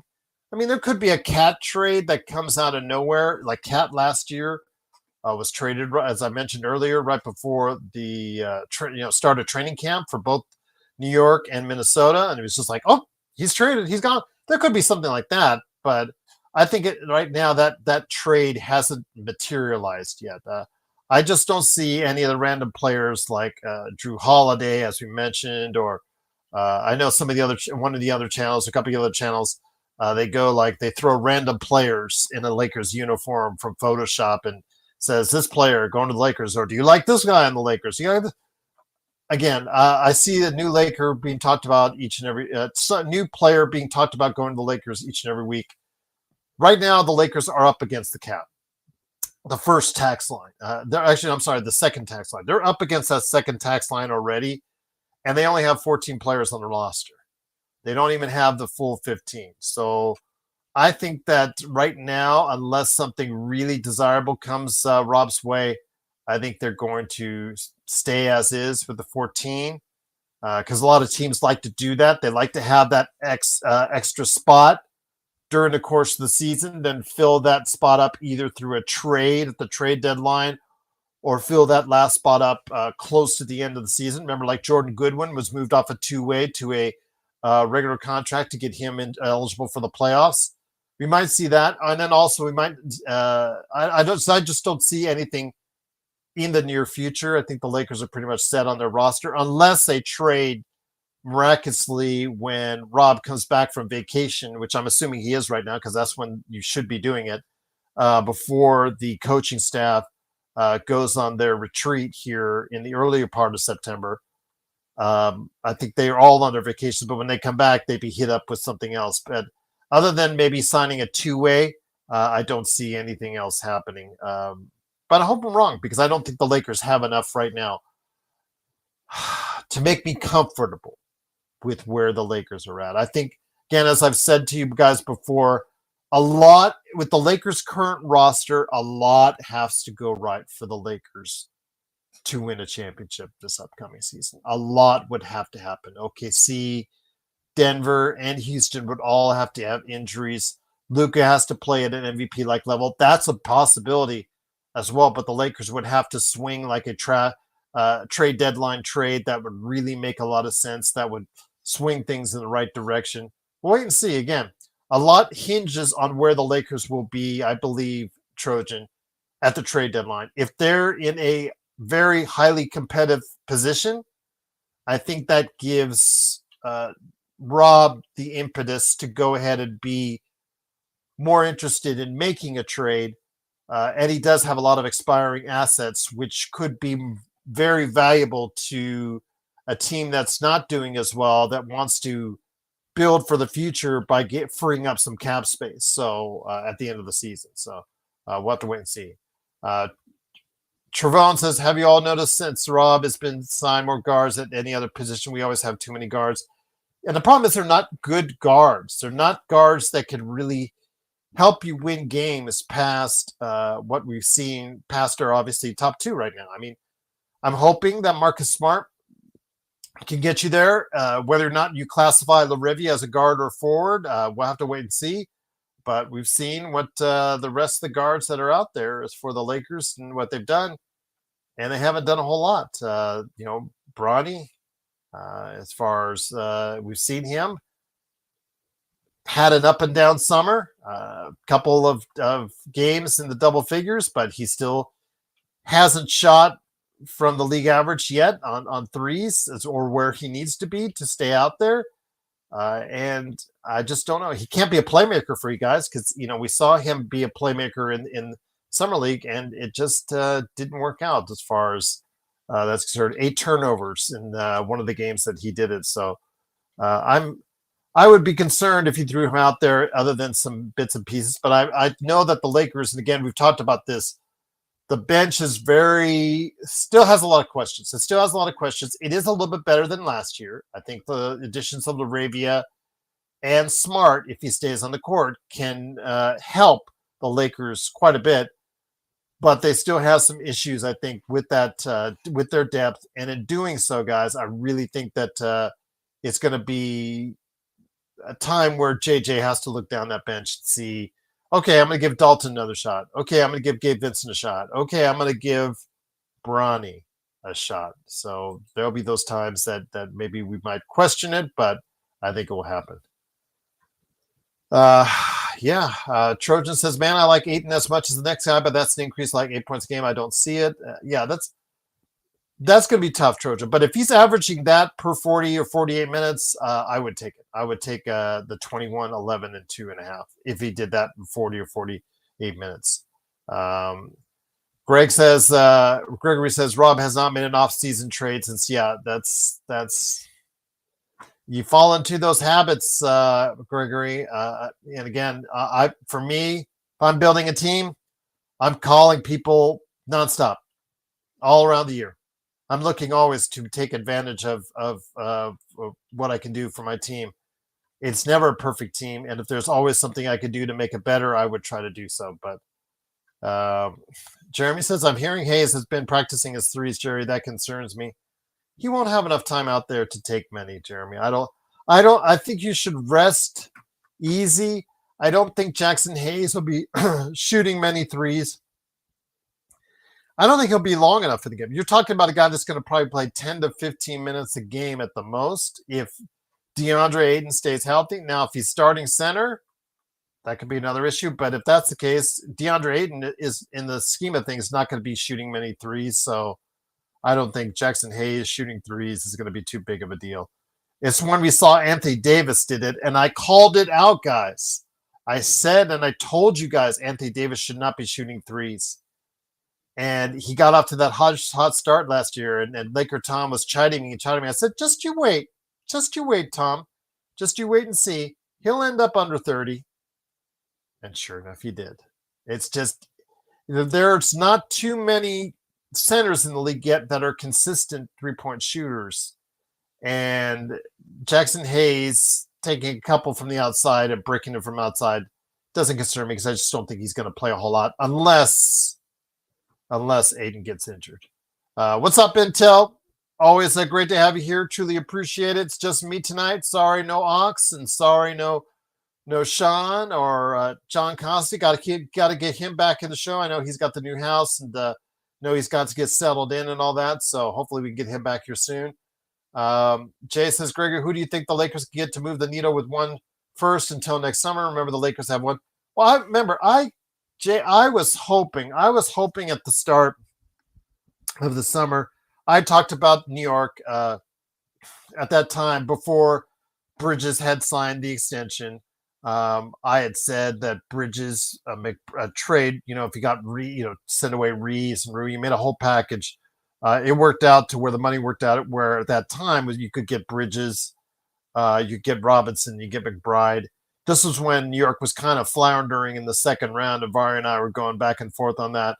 But the thing I was hoping most at the end of last season, I was really hoping the Lakers would try to hone in on getting a package with Herb Jones and Trey Murphy. I think they had enough expiring assets to go ahead and be able to get that done.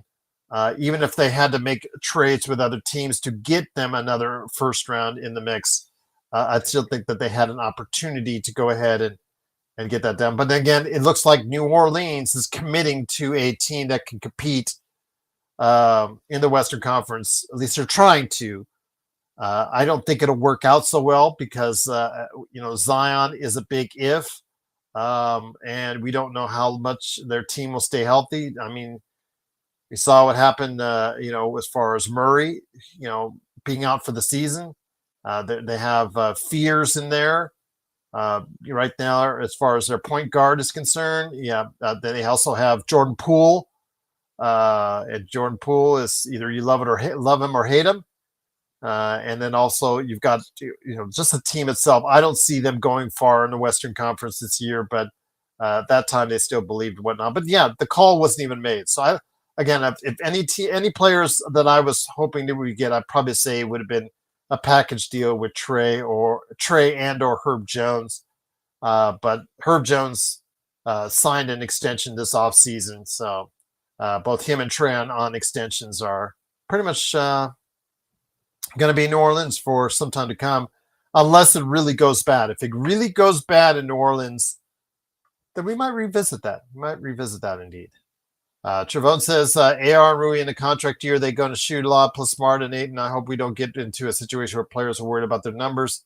Trevone, in a contract year, even if let's say you and I are in a contract year, we're playing in the NBA. Guess what we're looking at?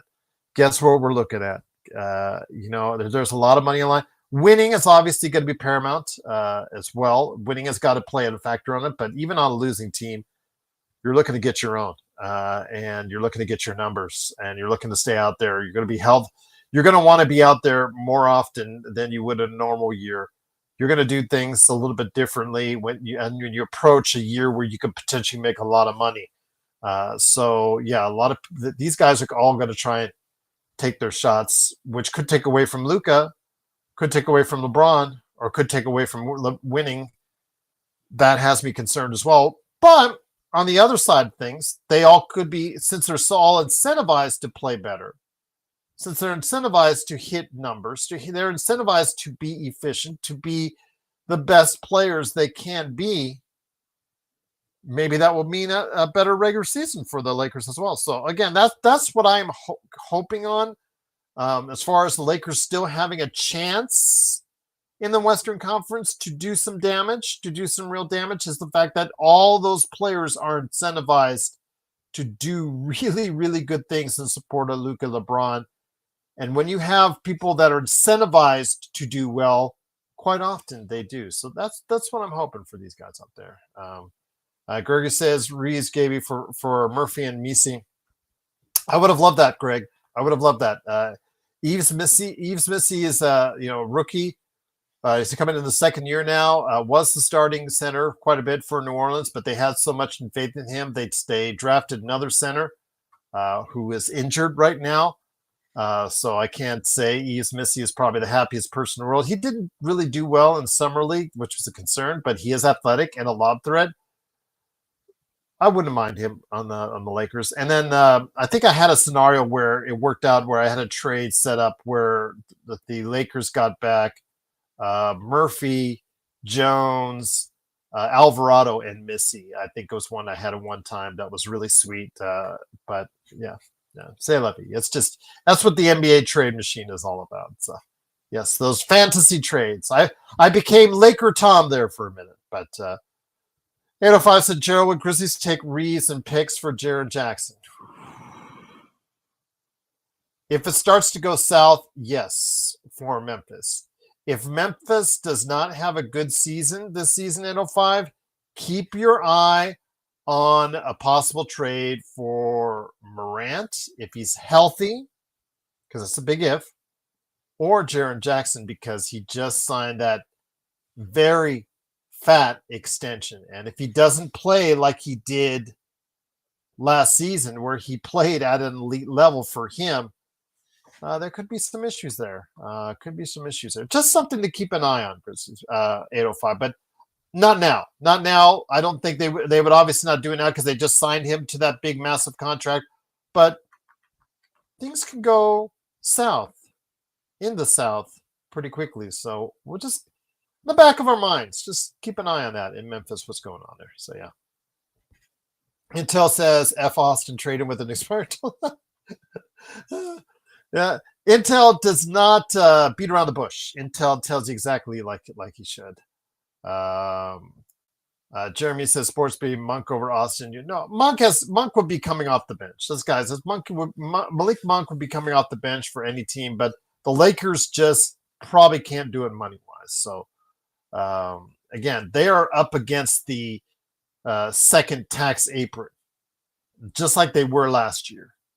And it doesn't leave you a lot of room to make a whole lot of moves right now. 805 says, what is the Lakers' weakness? Wing defense? Yeah, wing defense, athleticism, a little bit more youth. Bench play, 805, I think that's an issue still. It's not as bad as last year, because last year we saw they were one of the worst bench teams in the NBA. Rebounding could be better, because they were also one of the worst rebounding teams, especially offensively, in the league last year. I mean, that has to be, as we saw with Rudy Gobert, has to be addressed, and hopefully Aiden addresses a lot of that. LaRavia is on a per average minute basis one of the better offensive rebounders in the league, so hopefully he can shore a little bit of that up. But defense, wing defense, perimeter defense is a big issue, and of course, you always need better. You always need more shooters. The Lakers have one true shooter right now, unless LeBron is in the middle of a 40% year. If LeBron's on a hot year where he hits 40% plus, then it really helps the Lakers.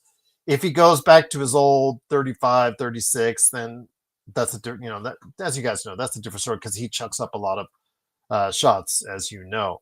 And then Austin, if he hits 40, that makes things a lot better. But I'd say defense is obviously the thing you want to go ahead and look at first. Rebounding, depth on the bench, and shooting would be. This team as is a 5 seed. I would say that's not too far off, Greg, where I have it right now. Things can change from what I see, but right now, if all stays healthy, which is not a certainty because we just saw in Cleveland one of their top players, one of their top bench players or sometimes starter, Max Strus, just got a Jones fracture, and that's going to be an owie for them to start the season. Does it kill them as far as their team is concerned? No, they're still probably the favorite in the East as far as money-wise right now, but that does hurt them a little bit, at least for the regular season. I don't think they'll be going and winning as many games in the regular season as they did last year, but they'll still, I think, approach 60, 62, I still think, right there. Trevone says, I'm still upset we couldn't sign Coffee. Hey, he was there. He was there for a while. And Trevone, as I always say on players, they want, Intel got me on the Amir Coffee trade.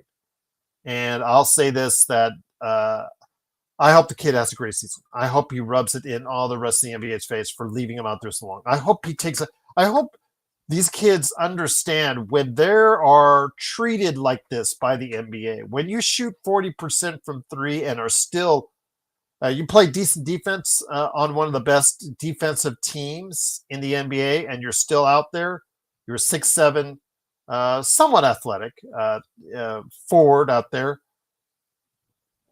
and you're still out there until one of the very last players to get a contract in Milwaukee. I hope he takes that to heart. I hope really he takes that to heart, and once he's given that opportunity, and if he plays in Milwaukee, really shows out. I really hope he does. I'm rooting I root for kids like that. I root for players like that when we think as a group, as a unit, as a crowd, better than what the NBA thinks sometimes of a certain kid, and hope it works out. SPJ, I blew on. I've told you guys before, Scottie Pippen Jr. was someone that I did not think was work, but some of you guys did. Some of you guys really thought he was going to work. And all credits to the kid. He reshaped his game in Memphis and became a player.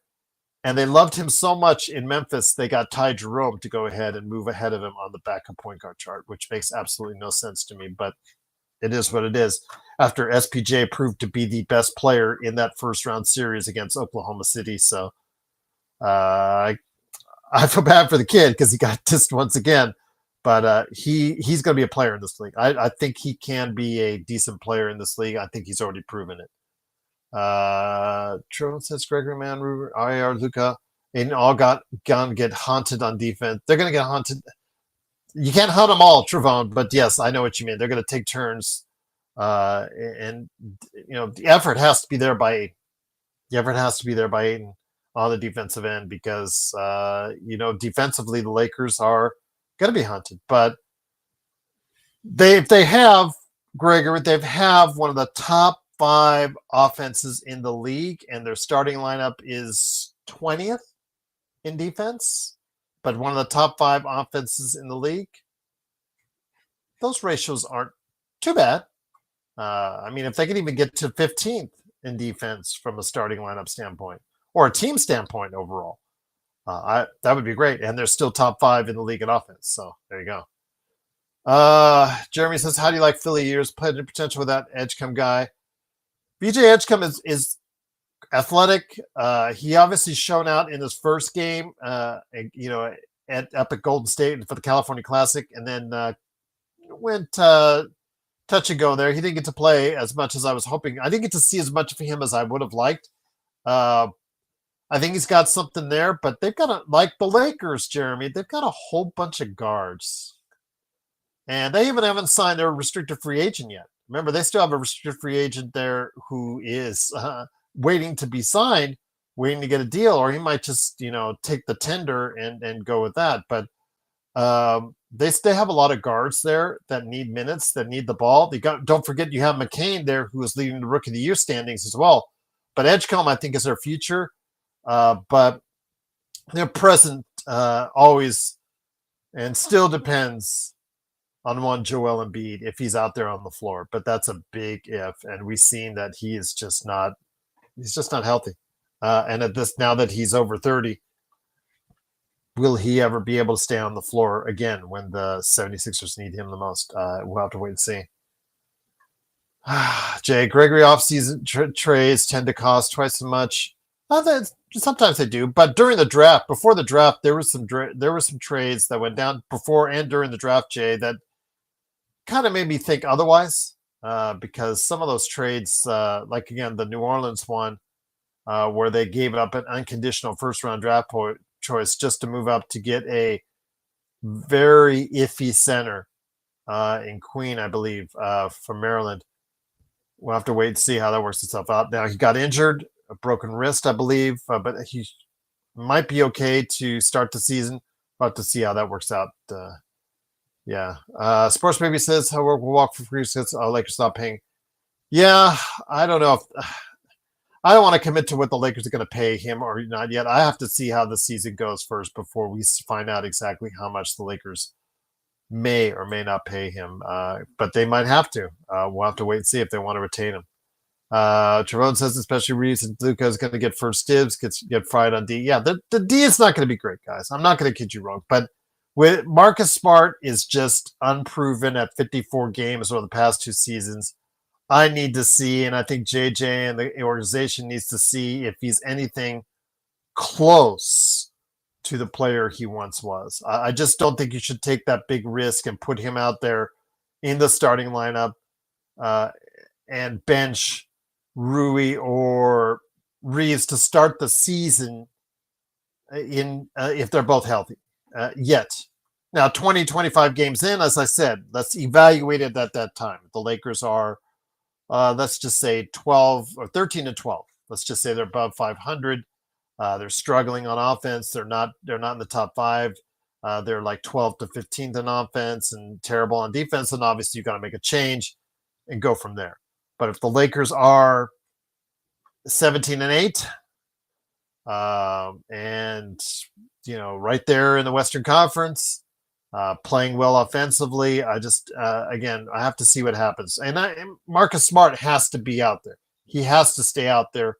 He has to be healthy and be able to produce. Purple and Gold, what's up? What's good, fellas? Where do you rank us first in the West? Overall, East, West, and why? Thank you, love, and respect. I don't rank the Lakers first, unfortunately, as someone who's evaluated the Lakers now since 1977. I think there's too many question marks there. I think, again, a lot has to go right. I'm not putting them out of the realm of possibility as far as a title is concerned. I think they are a fringe title contender, but a lot has to go right for them. They're not going into the season more equipped to help out Luka than a Denver team is, a Houston team is, and OKC is right now. But if OKC has an injury, Houston, it doesn't work out or mesh well with Durant, and Denver, if Jokic or Murray gets hurt, that could open things up if Luka's having an MVP-like season, which is a very definite possibility. I think Luka should go in the season as a top 5 MVP candidate, and he can ride a team can ride on his back and go a long way. And if that's the case, then things can really start to clear up. But the Lakers have to provide more around him at the trade deadline. If they don't, then there's going to be concerns about what he can do and how this team can guard defensively in a playoff setting. So I think that's the big questions there. And again, with Marcus Smart, purple and gold, we talked about it. Is he going to be healthy? He's only played 54 games in the past 2 seasons. What Marcus Smart is he still left? What Marcus Smart is still coming into El Segundo at 31 years of age? Is he still anywhere near the player that he once was in Boston? Or is it starting to run out of time when it concerns Marcus Smart? We'll have to wait and see. And Jay says every Laker will get hunted on D, including Smart. Smart will have to prove it. Yeah, Smart will have to prove it. Smart has a lot of incentive to prove it to opponents, and also his team, that he can stay out on the floor and be very productive. But I think I'd like to go ahead and see that. But yeah, purple and gold, I'd love to see the Lakers get into that conversation in a top 3 seed in the West. I think there is a pathway, but it's going to be a lot has to go right. A lot of the ifs have to be answered, and a lot has to go right for that. Jerry, who's this Kylor Kelley? This guy we signed. He's a 7-footer. He was only signed to a training camp deal, which means not a guaranteed contract. It's only guaranteed to training camp. Often those guys in training camp were signed to training camp deals so that they could turn around and have them play for the South Bay team, Jeremy. But yeah, it's not a committal on their part to have him be on the main roster as of yet. But Kylor Kelley, 7-footer. He's played with the Lakers South Bay team before. He's bounced around 2 or 3 teams. He's had 1 double-double in his entire NBA career, as the press release will tell you. It didn't tell you what he was signed to, though. That was the funny part about it. It just says that they signed Kylor Kelley.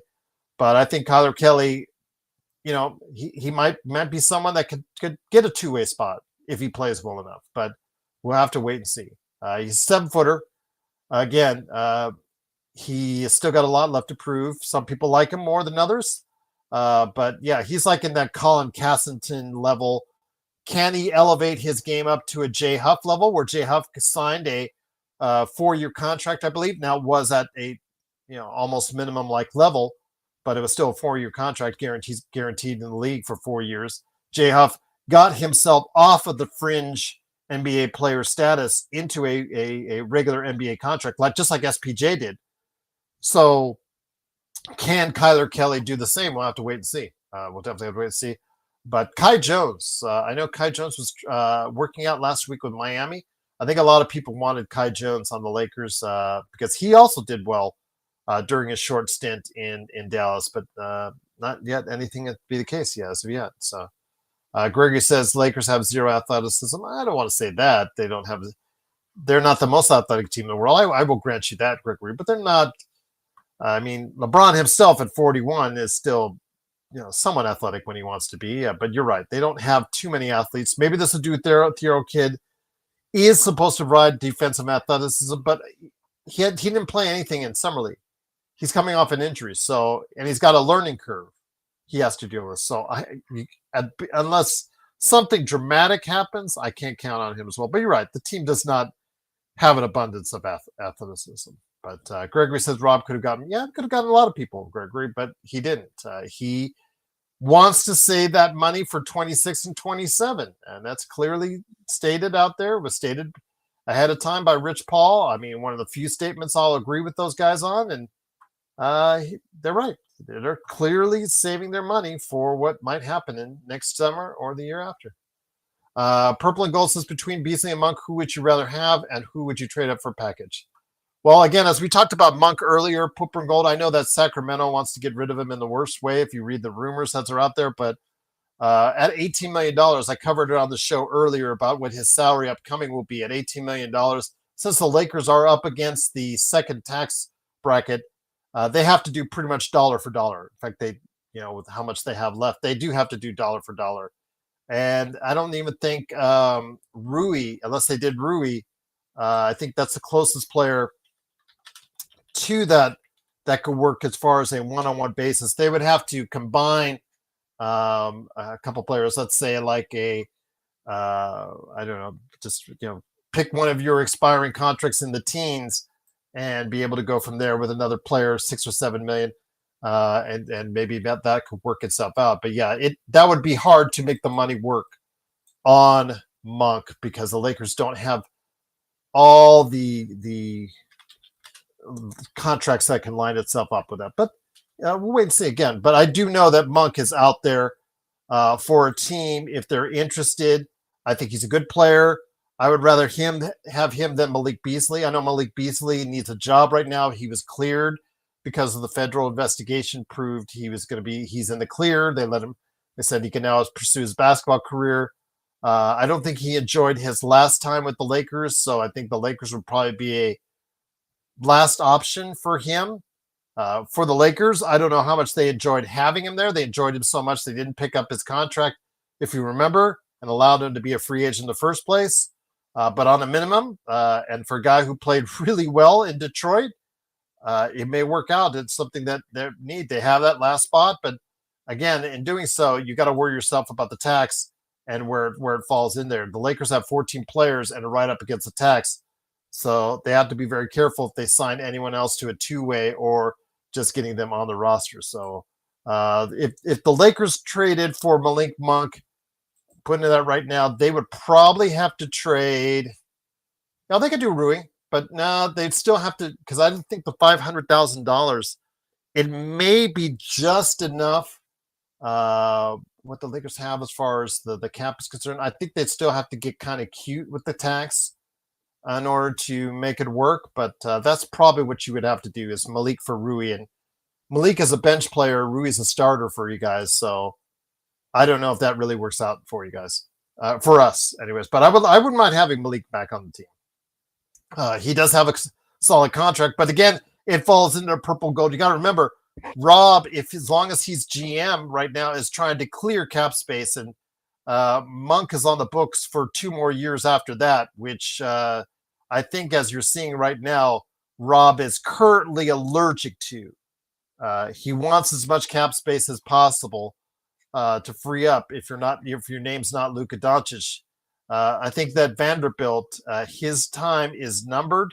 I think the Lakers might try to unload him at the trade deadline because he has still 3 years left on his contract, and if they can get rid of him, it would be nice for all parties concerned because Vanderbilt, as we talked about, Joe and I aren't in love with him, but we'll see. Post LBJ, Purple and Gold says, who do you think the Lakers would pair Luka with Greek Freak, Joker, and man? Joker's not going anywhere, Purple and Gold. Remember, he turned down his contract extension offer this year because he gets paid $80 million more if he signs next year. And I just don't see him wanting to go anywhere else in Denver. He just seems, in fact, I think there's a possibility, guys, he could retire early. He's already a Hall of Famer. He's already won a championship. He enjoys managing his horses more than he does winning championships in the NBA. If you can see go to Twitter and you'll just find out exactly what I mean.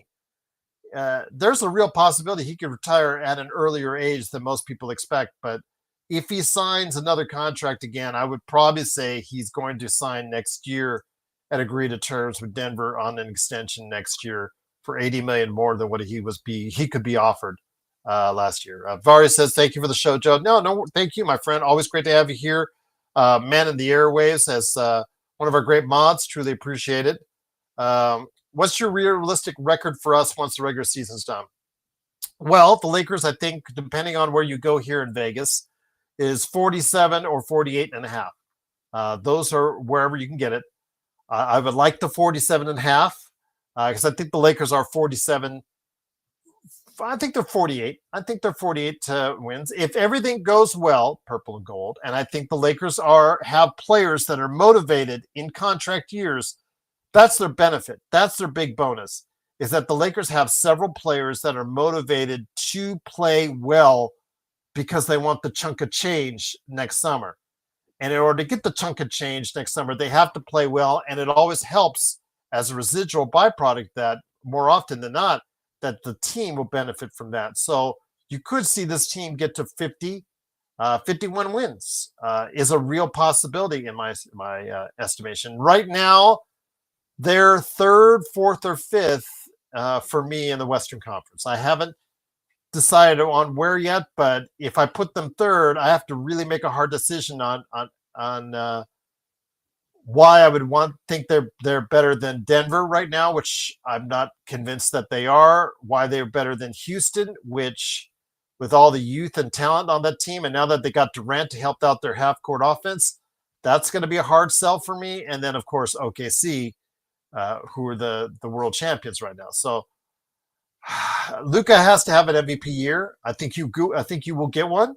I think he's motivated. I think he's in great shape. A lot of people worried about his weight loss, worrying about his strength and be able to elbow or shoulder by players on his drives. I still think he's as crafty as hell as a basketball player, and I think that won't be as much of a problem as people think.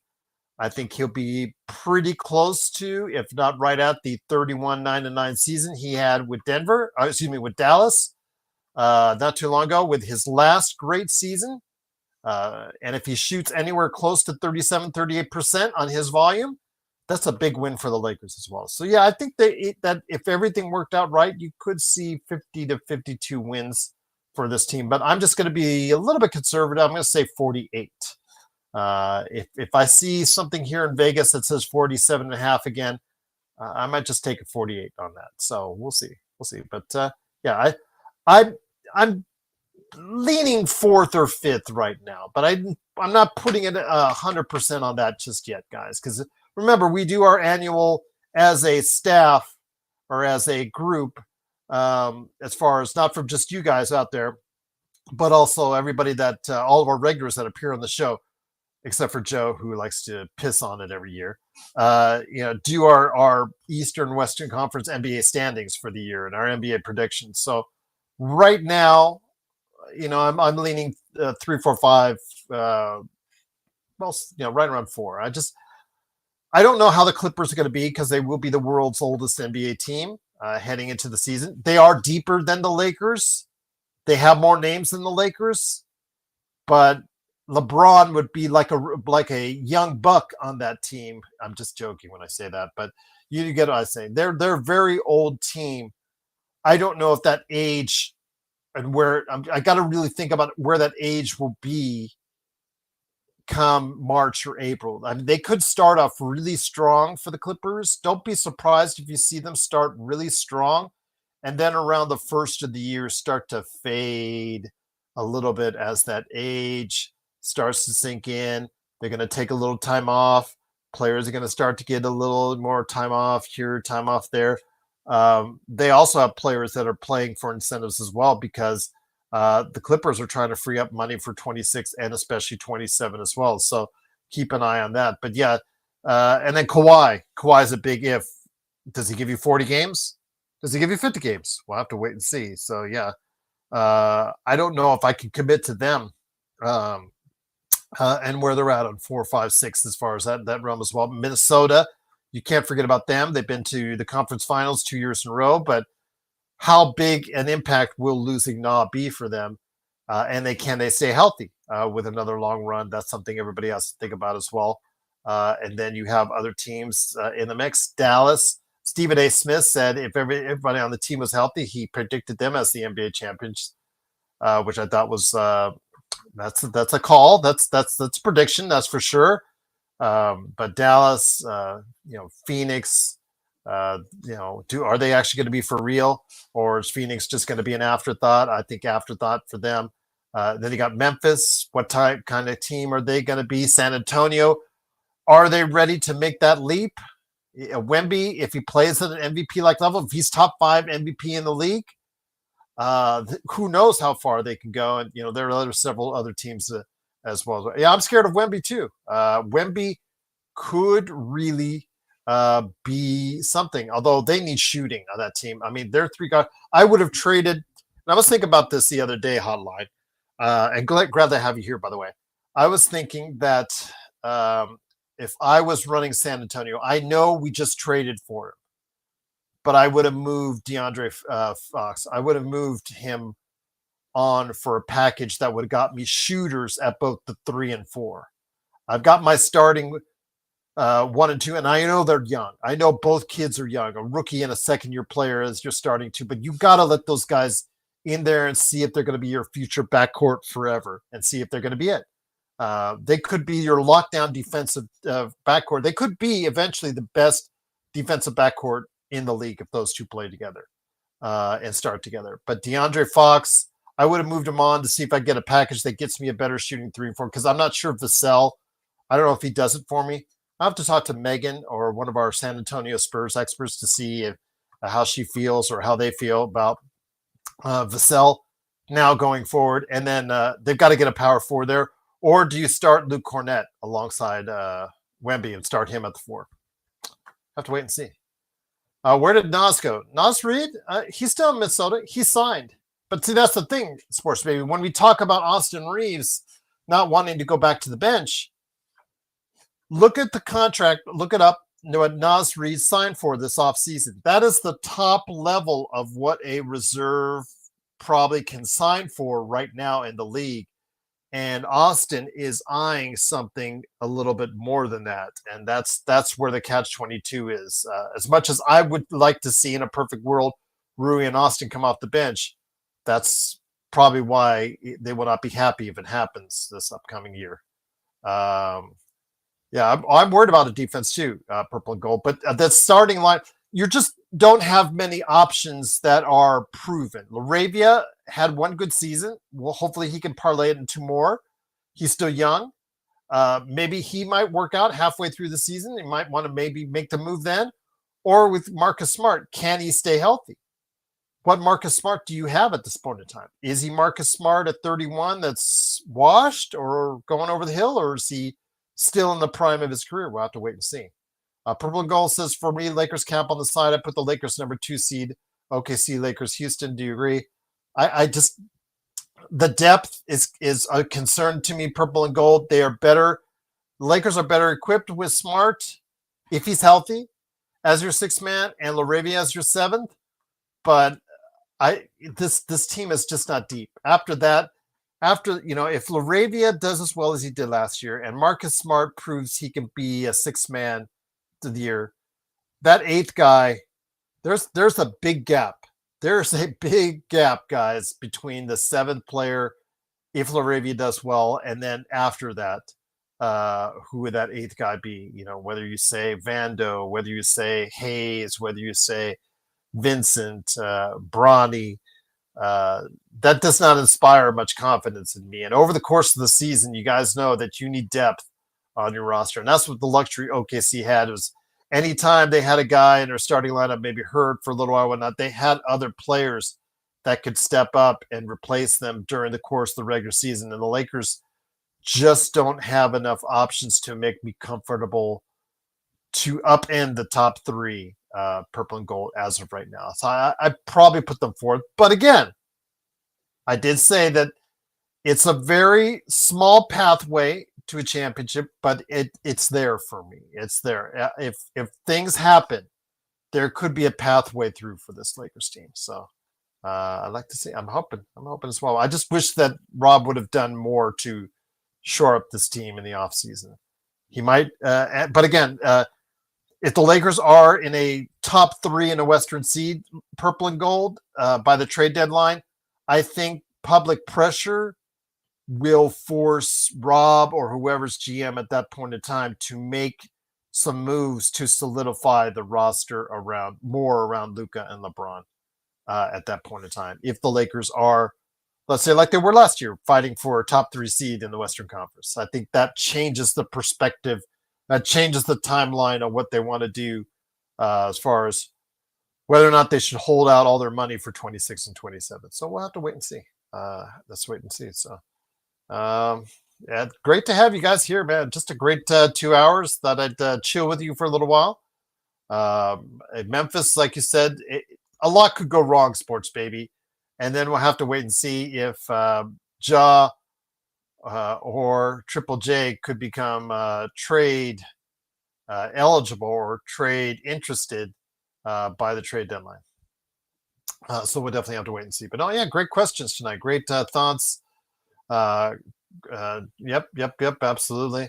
Mark, Georgia, Spain tomorrow, sleeping or not.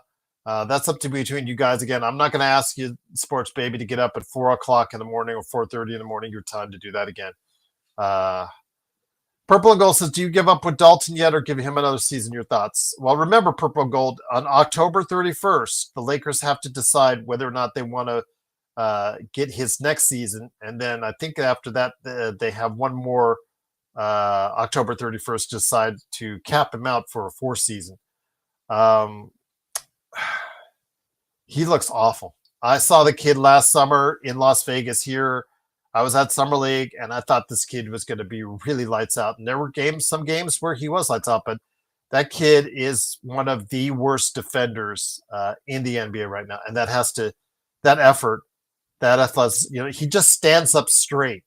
That's the first thing I would get. Is his posture is absolutely terrible. He is like a traffic cone, and it's very sad to see. And if he's not shooting 40% for you, like his stroke suggests, it's just so hard to keep him out there, Purple and Gold, because we talked about earlier. Greg was talking about, and others were talking about our defense being hunted, and we're already going to have a bad defensive unit out there. I'm not going to kid anybody wrong. Even we put the starting lineup I suggested that you should put out there, and you have Marcus and Ravia coming off the bench. You're still going to have a bad defensive team overall. You're going to have a below average defensive team overall. Dalton has to be able to prove that he can at least guard more than a traffic cone, because it's just absolutely miserable at this point. The kid's confidence is shot. Yeah, you have to.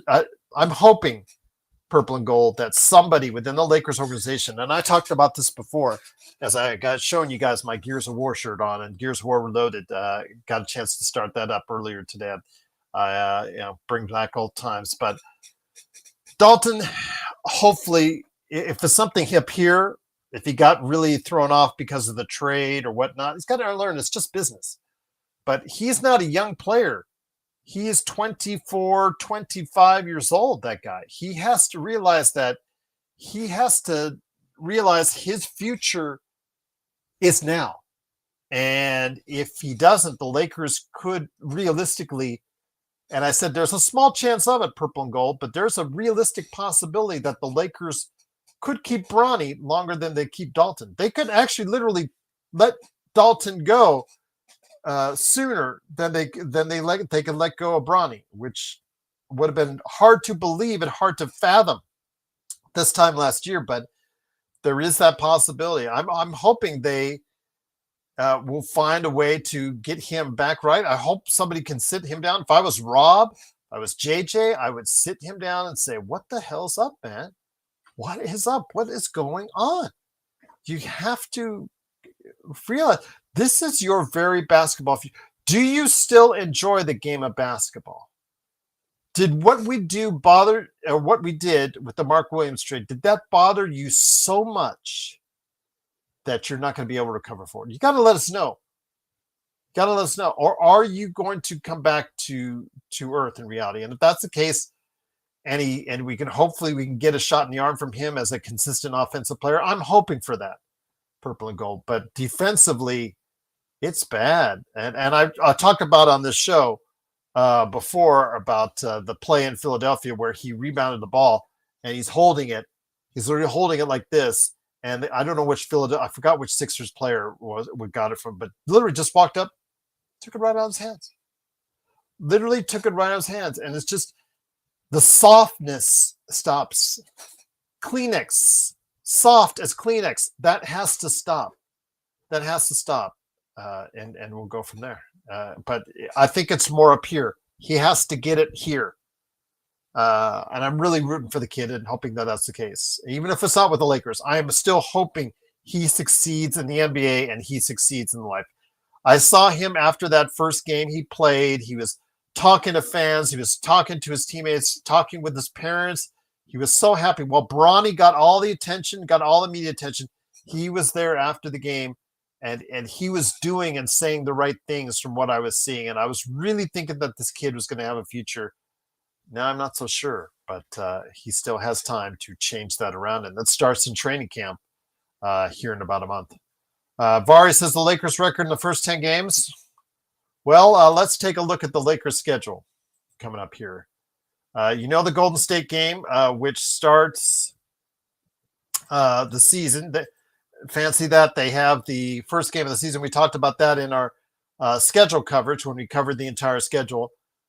Golden State, Minnesota, at Sacramento, at home for Portland, on the road at Minnesota, on the road at Memphis, Miami, at home, at Portland. So that's 1, 2, 3, 4, 5, 6, 7, 8, 9.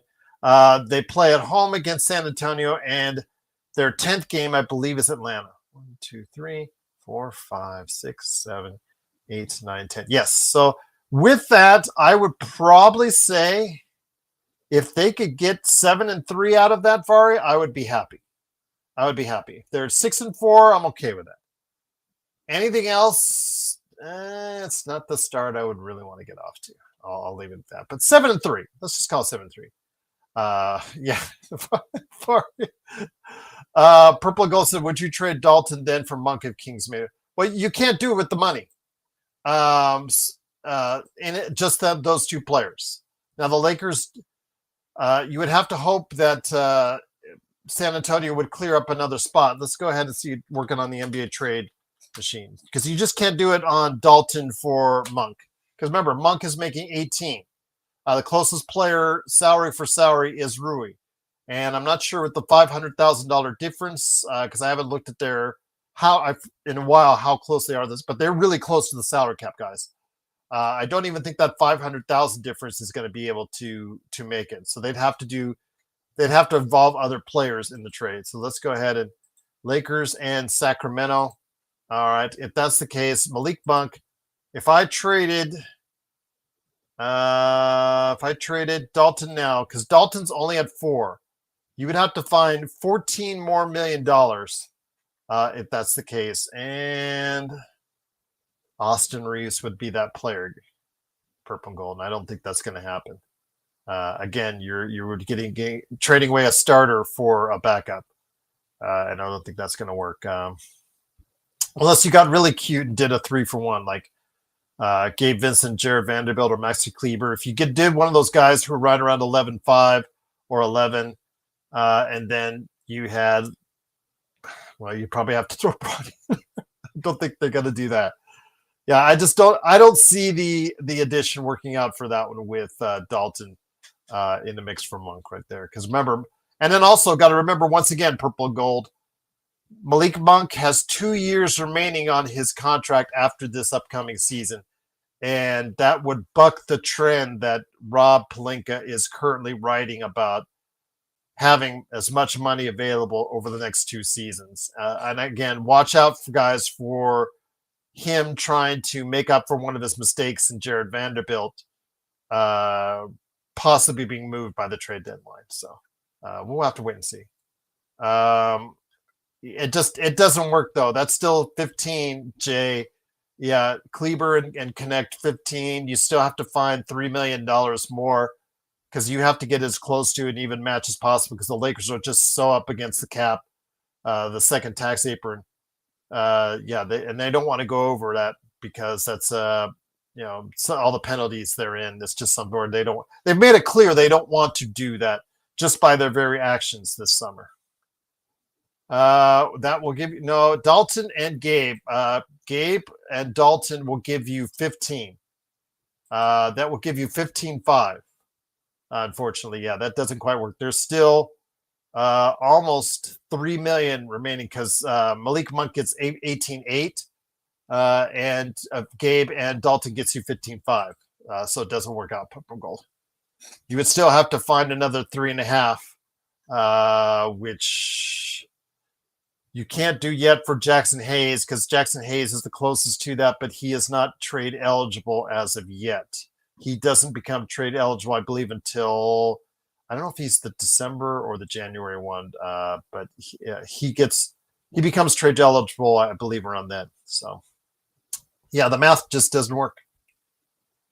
Wish it would, Purple Gold, because I'd love to have Monk on the team, back on the team. He played well for the Lakers before, and I think he'd be a great addition to the bench. Much needed points off the bench, but I don't think that will be the case right there. Again, Jay, Rob doesn't want to commit to long-term contracts, or that's a long-term contract in his eyes right now. And as we've seen, they're clearing up as much cap space as they can for 26 and 27. And Jared Vanderbilt, I think his days are numbered unless he turns it around, unless he becomes the player that Rob signed him for. His days could be numbered as well. Well, right now, Purple Gold, yeah. But remember, he's just not trade eligible at this point in time. I don't know if it gets freed up at December or January, but I think I think the only ones that actually have a official no trade clause or even unofficial trade clause where they sign is LeBron. I think there's one more again this year. I forgot who it was. But I'll have to check into that. But I know LeBron, of course, has the no trade clause option for sure in his contract. But yeah, I know some guys get signed at a certain point in time because they have their bird rights and whatnot. They can't be traded or they lose their bird rights. Hayes may qualify under that umbrella. Sports Baby said you have Giannis and Joker expiring. Lakers definitely looking at one of them. I would say Giannis. Sports Baby. I think people are dreaming when they talk Joker. I think they should just put Joker out of their mind. Everybody listen to me. Put Joker out of your mind. Out of your mind until next summer. Now, if he turns down the expected contract extension offer next year when it's $80 million more, then we should have the conversation on Jokic. But until then, let's just assume he's going to be in Denver for the rest of his career.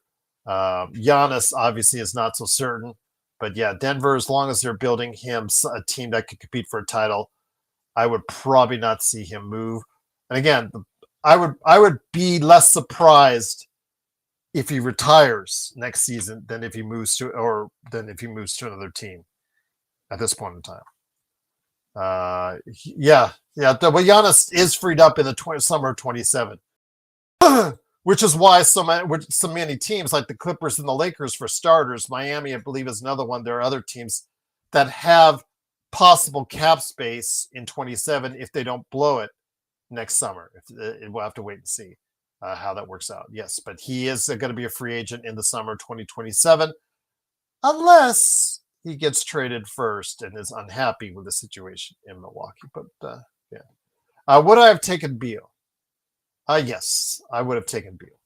I would have taken Beal if that's the case, but he's on the Clippers. He's going to be probably their starting shooting guard alongside Harden. And Harden and Beal, yeah, I know their names. We'll see if they play up to their name value. I mean, Harden had a pretty good season last year during the regular season, so we'll see how it works out. But we all know how they do. Harden does in the playoffs. Kawhi, can he stay healthy? And this team is the oldest team, I believe, in the NBA history. And if it is, will that team start to tire out? Will that team start to get more injured as the season go on? And in the playoffs, how healthy will that team be? Because they could surprise a lot of people in the playoffs if they're all healthy, just because they have those players with experience. But again, that's a big if on because of their age. We'll see. But I would say yes, because Beal, don't look at the contract last year. Look at the numbers and what they tell you. And shot almost 40% from the field. Shot almost 50, 40, 90 from the field and from the free throw line last year. In that, it wasn't 50, 40, 90 close, but around, it was in that range. It was still in that realm. In fact, let me look it up right now, Bradley Beal's numbers, just to give you an idea. I mean, it was not the kind of year overall that he would have liked because the fact he just, was he coming off the bench? Was he starting? His declining position there, his reluctance to be traded, et cetera, because he had the no trade contract. But last year, he shot 50% from the field, 39% from three, and 80% from the free throw line. So almost 50, 40, 80. You guys say no, but how many Lakers on the roster do that right now? I'll just leave it at that. No, he doesn't have sports because he got bought out by Phoenix. And so he signed a free agent deal with the Clippers for an amount. So he gets paid by Phoenix and by the Clippers as well.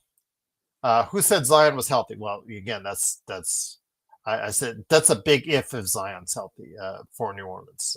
But they're still thinking they can compete, Jay. By their actions, they still thinking they can compete in the Western Conference.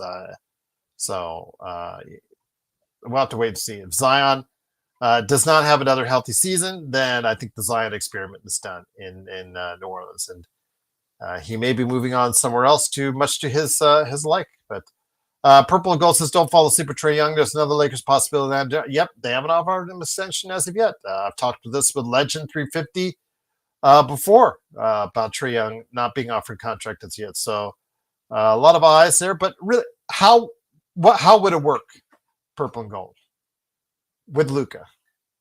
A backcourt of Luka and Trae. Yeah, Trevon, they'd be the worst defensive pairing in the league. I would probably say. I wouldn't say worst pairing in the league because between them, they would average 60 points a game, but they might give up 65. So we'll just leave it at that. But Sportsman says you can't say Luka needs to play around him and then slander LeBron for the same reason for always needing help. If Luka's that guy, he will make it work. No, this is a team sport. This is a team sport, Vari. This is a team sport. You do need enough quality players around you to get the job done. Luka and LeBron both. LeBron when he was here, and then Luka as he's here when he was the main guy, and Luka. And Rob just has never, since 2020, has just never been able to put enough quality pieces around then LeBron and AD, and now Luka and LeBron. We'll see on Luka and LeBron if he did put enough quality pieces. We'll have to see how that works out, but I just don't think it's enough as of yet. I'd like to see more. But again, as I said, if the Lakers are competing at a top 3 level in the Western Conference around the trade deadline, maybe conventional wisdom would say that the Lakers might be more compelled to make some trades and cut down some of that cap space that would be open in 26, 27 to have a more win now team, which we'll have to wait and see.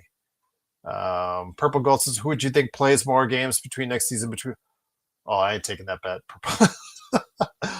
I'd say of the two, I'm going to go and say Zion, but I'm not confident in it. I say that's like 35 to 30 games. 35 for Zion, 30 for MB. Oh, that's funny. Anthony, how you doing, my friend? Great to have you here.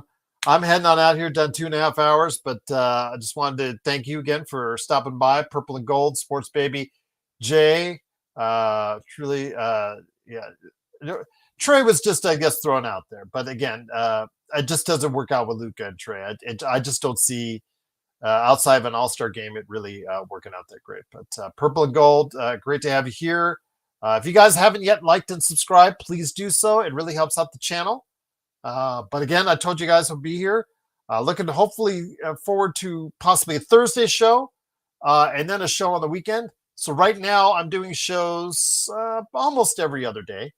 But then as we get closer to the regular season, I'm going to be doing more. We'll get 5 to 7 shows a week, maybe even more. I will be doing some team previews. Actually, I'll do, if I did what I did last year, 2 seasons ago, I did NBA previews with specialists all around the world for the specific teams that they were covering.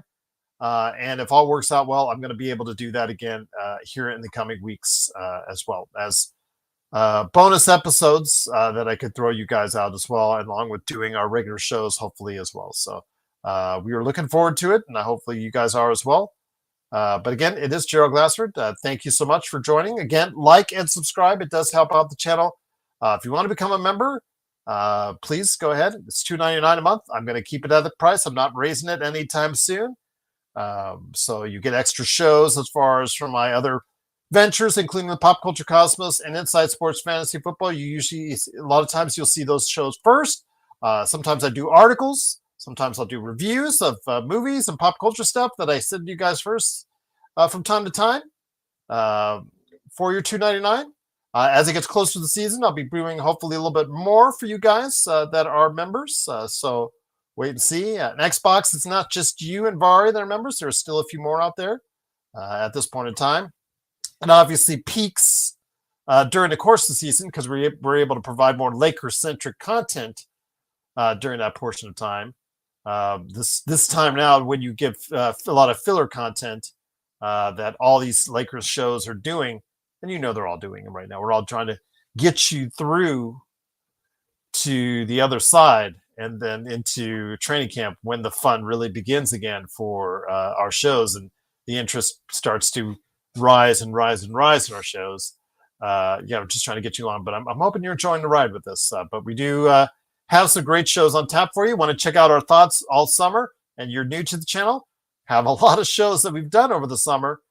Joe Soro is one of the most controversial people out there, but he has a lot of takes that a lot of people love or hate, but they're definitive either which way.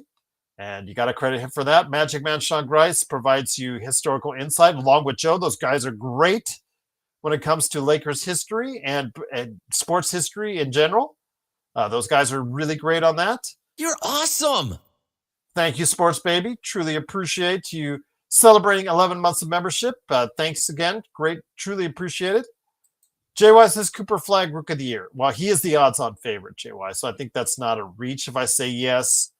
He does look like the player that's going to have, in my opinion, the best chance to break out as a player, especially with Kyrie being injured and they needing playmaking help and D'Angelo Russell not giving the confidence oozing over for Dallas fans. I'd say the offense by the end of the season will be, or before Kyrie gets there, will be going quite a bit through Cooper Flag. He's going to get plenty of opportunity. He's going to be starting at a 3. I know it's not his natural position, a 3. I think he's more of a 4.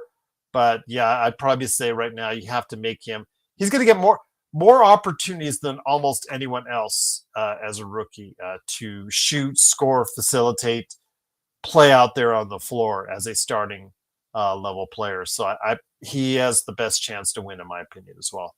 But yeah, thank you so much for joining us. Sports Baby, thank you for celebrating 11 months of membership. Truly appreciate it. Again, it's Gerald Glassford on Thursday. Hopefully, Sean will be awake, East Coast guys. So I can't blame him at all because it's almost 3 a.m. where he's at. So hopefully he will be able to stop on by. And Joe, I know, has been working some things behind the scenes.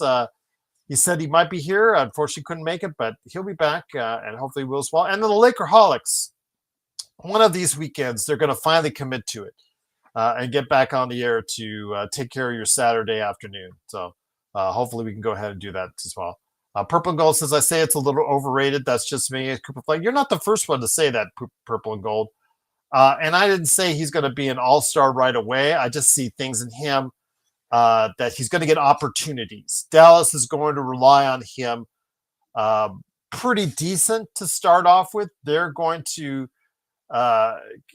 probably lean on AD a little bit more at the start of the season, but halfway through the season, if he's healthy, look to see Cooper Flagg getting a lot of opportunities in that offense to lead that offense and be the main facilitator, because D'Angelo Russell, again, he, at this point, I don't know, is he still a starting guard in the league? I mentioned that before when he was here. I said he had to prove that he was still a starting guard in the league, and I don't think he did with either the Lakers or Brooklyn in the final year of his stature last season. So we'll have to wait and see on that. So Cooper Flagg is going to play a key role. I think he's going to get a lot of opportunities. We'll see whether or not he is going to be that player. But yeah, we'll have to wait and see. But Jay says, D'Angelo Russell needs to play solid for the Mavs, or they will boo him out of Dallas. Yeah, no question about that. We'll wait and see how that works out. But Dallas, I think, has got a lot of players on the team. They got a great front line. Will they get the support from the backcourt that they need while Kyrie is out? That's the question I think a lot of people are going to be asking. Yeah, I know he's getting that studio ready, Sports Baby. I got the texts. I got the pictures. So, yeah, he's getting ready. Won't come any sooner than appreciated. So that's for sure, because I like to get that 3-hour show we talked about, the proof of concept show for radio stations to see if they'll pick up our show. Love to get that in the basket so I could go ahead and start pitching that around. But we'll hopefully get that done sooner. Maybe talk as early as this weekend, but I can't guarantee anything right now. But I'm hoping it will be soon.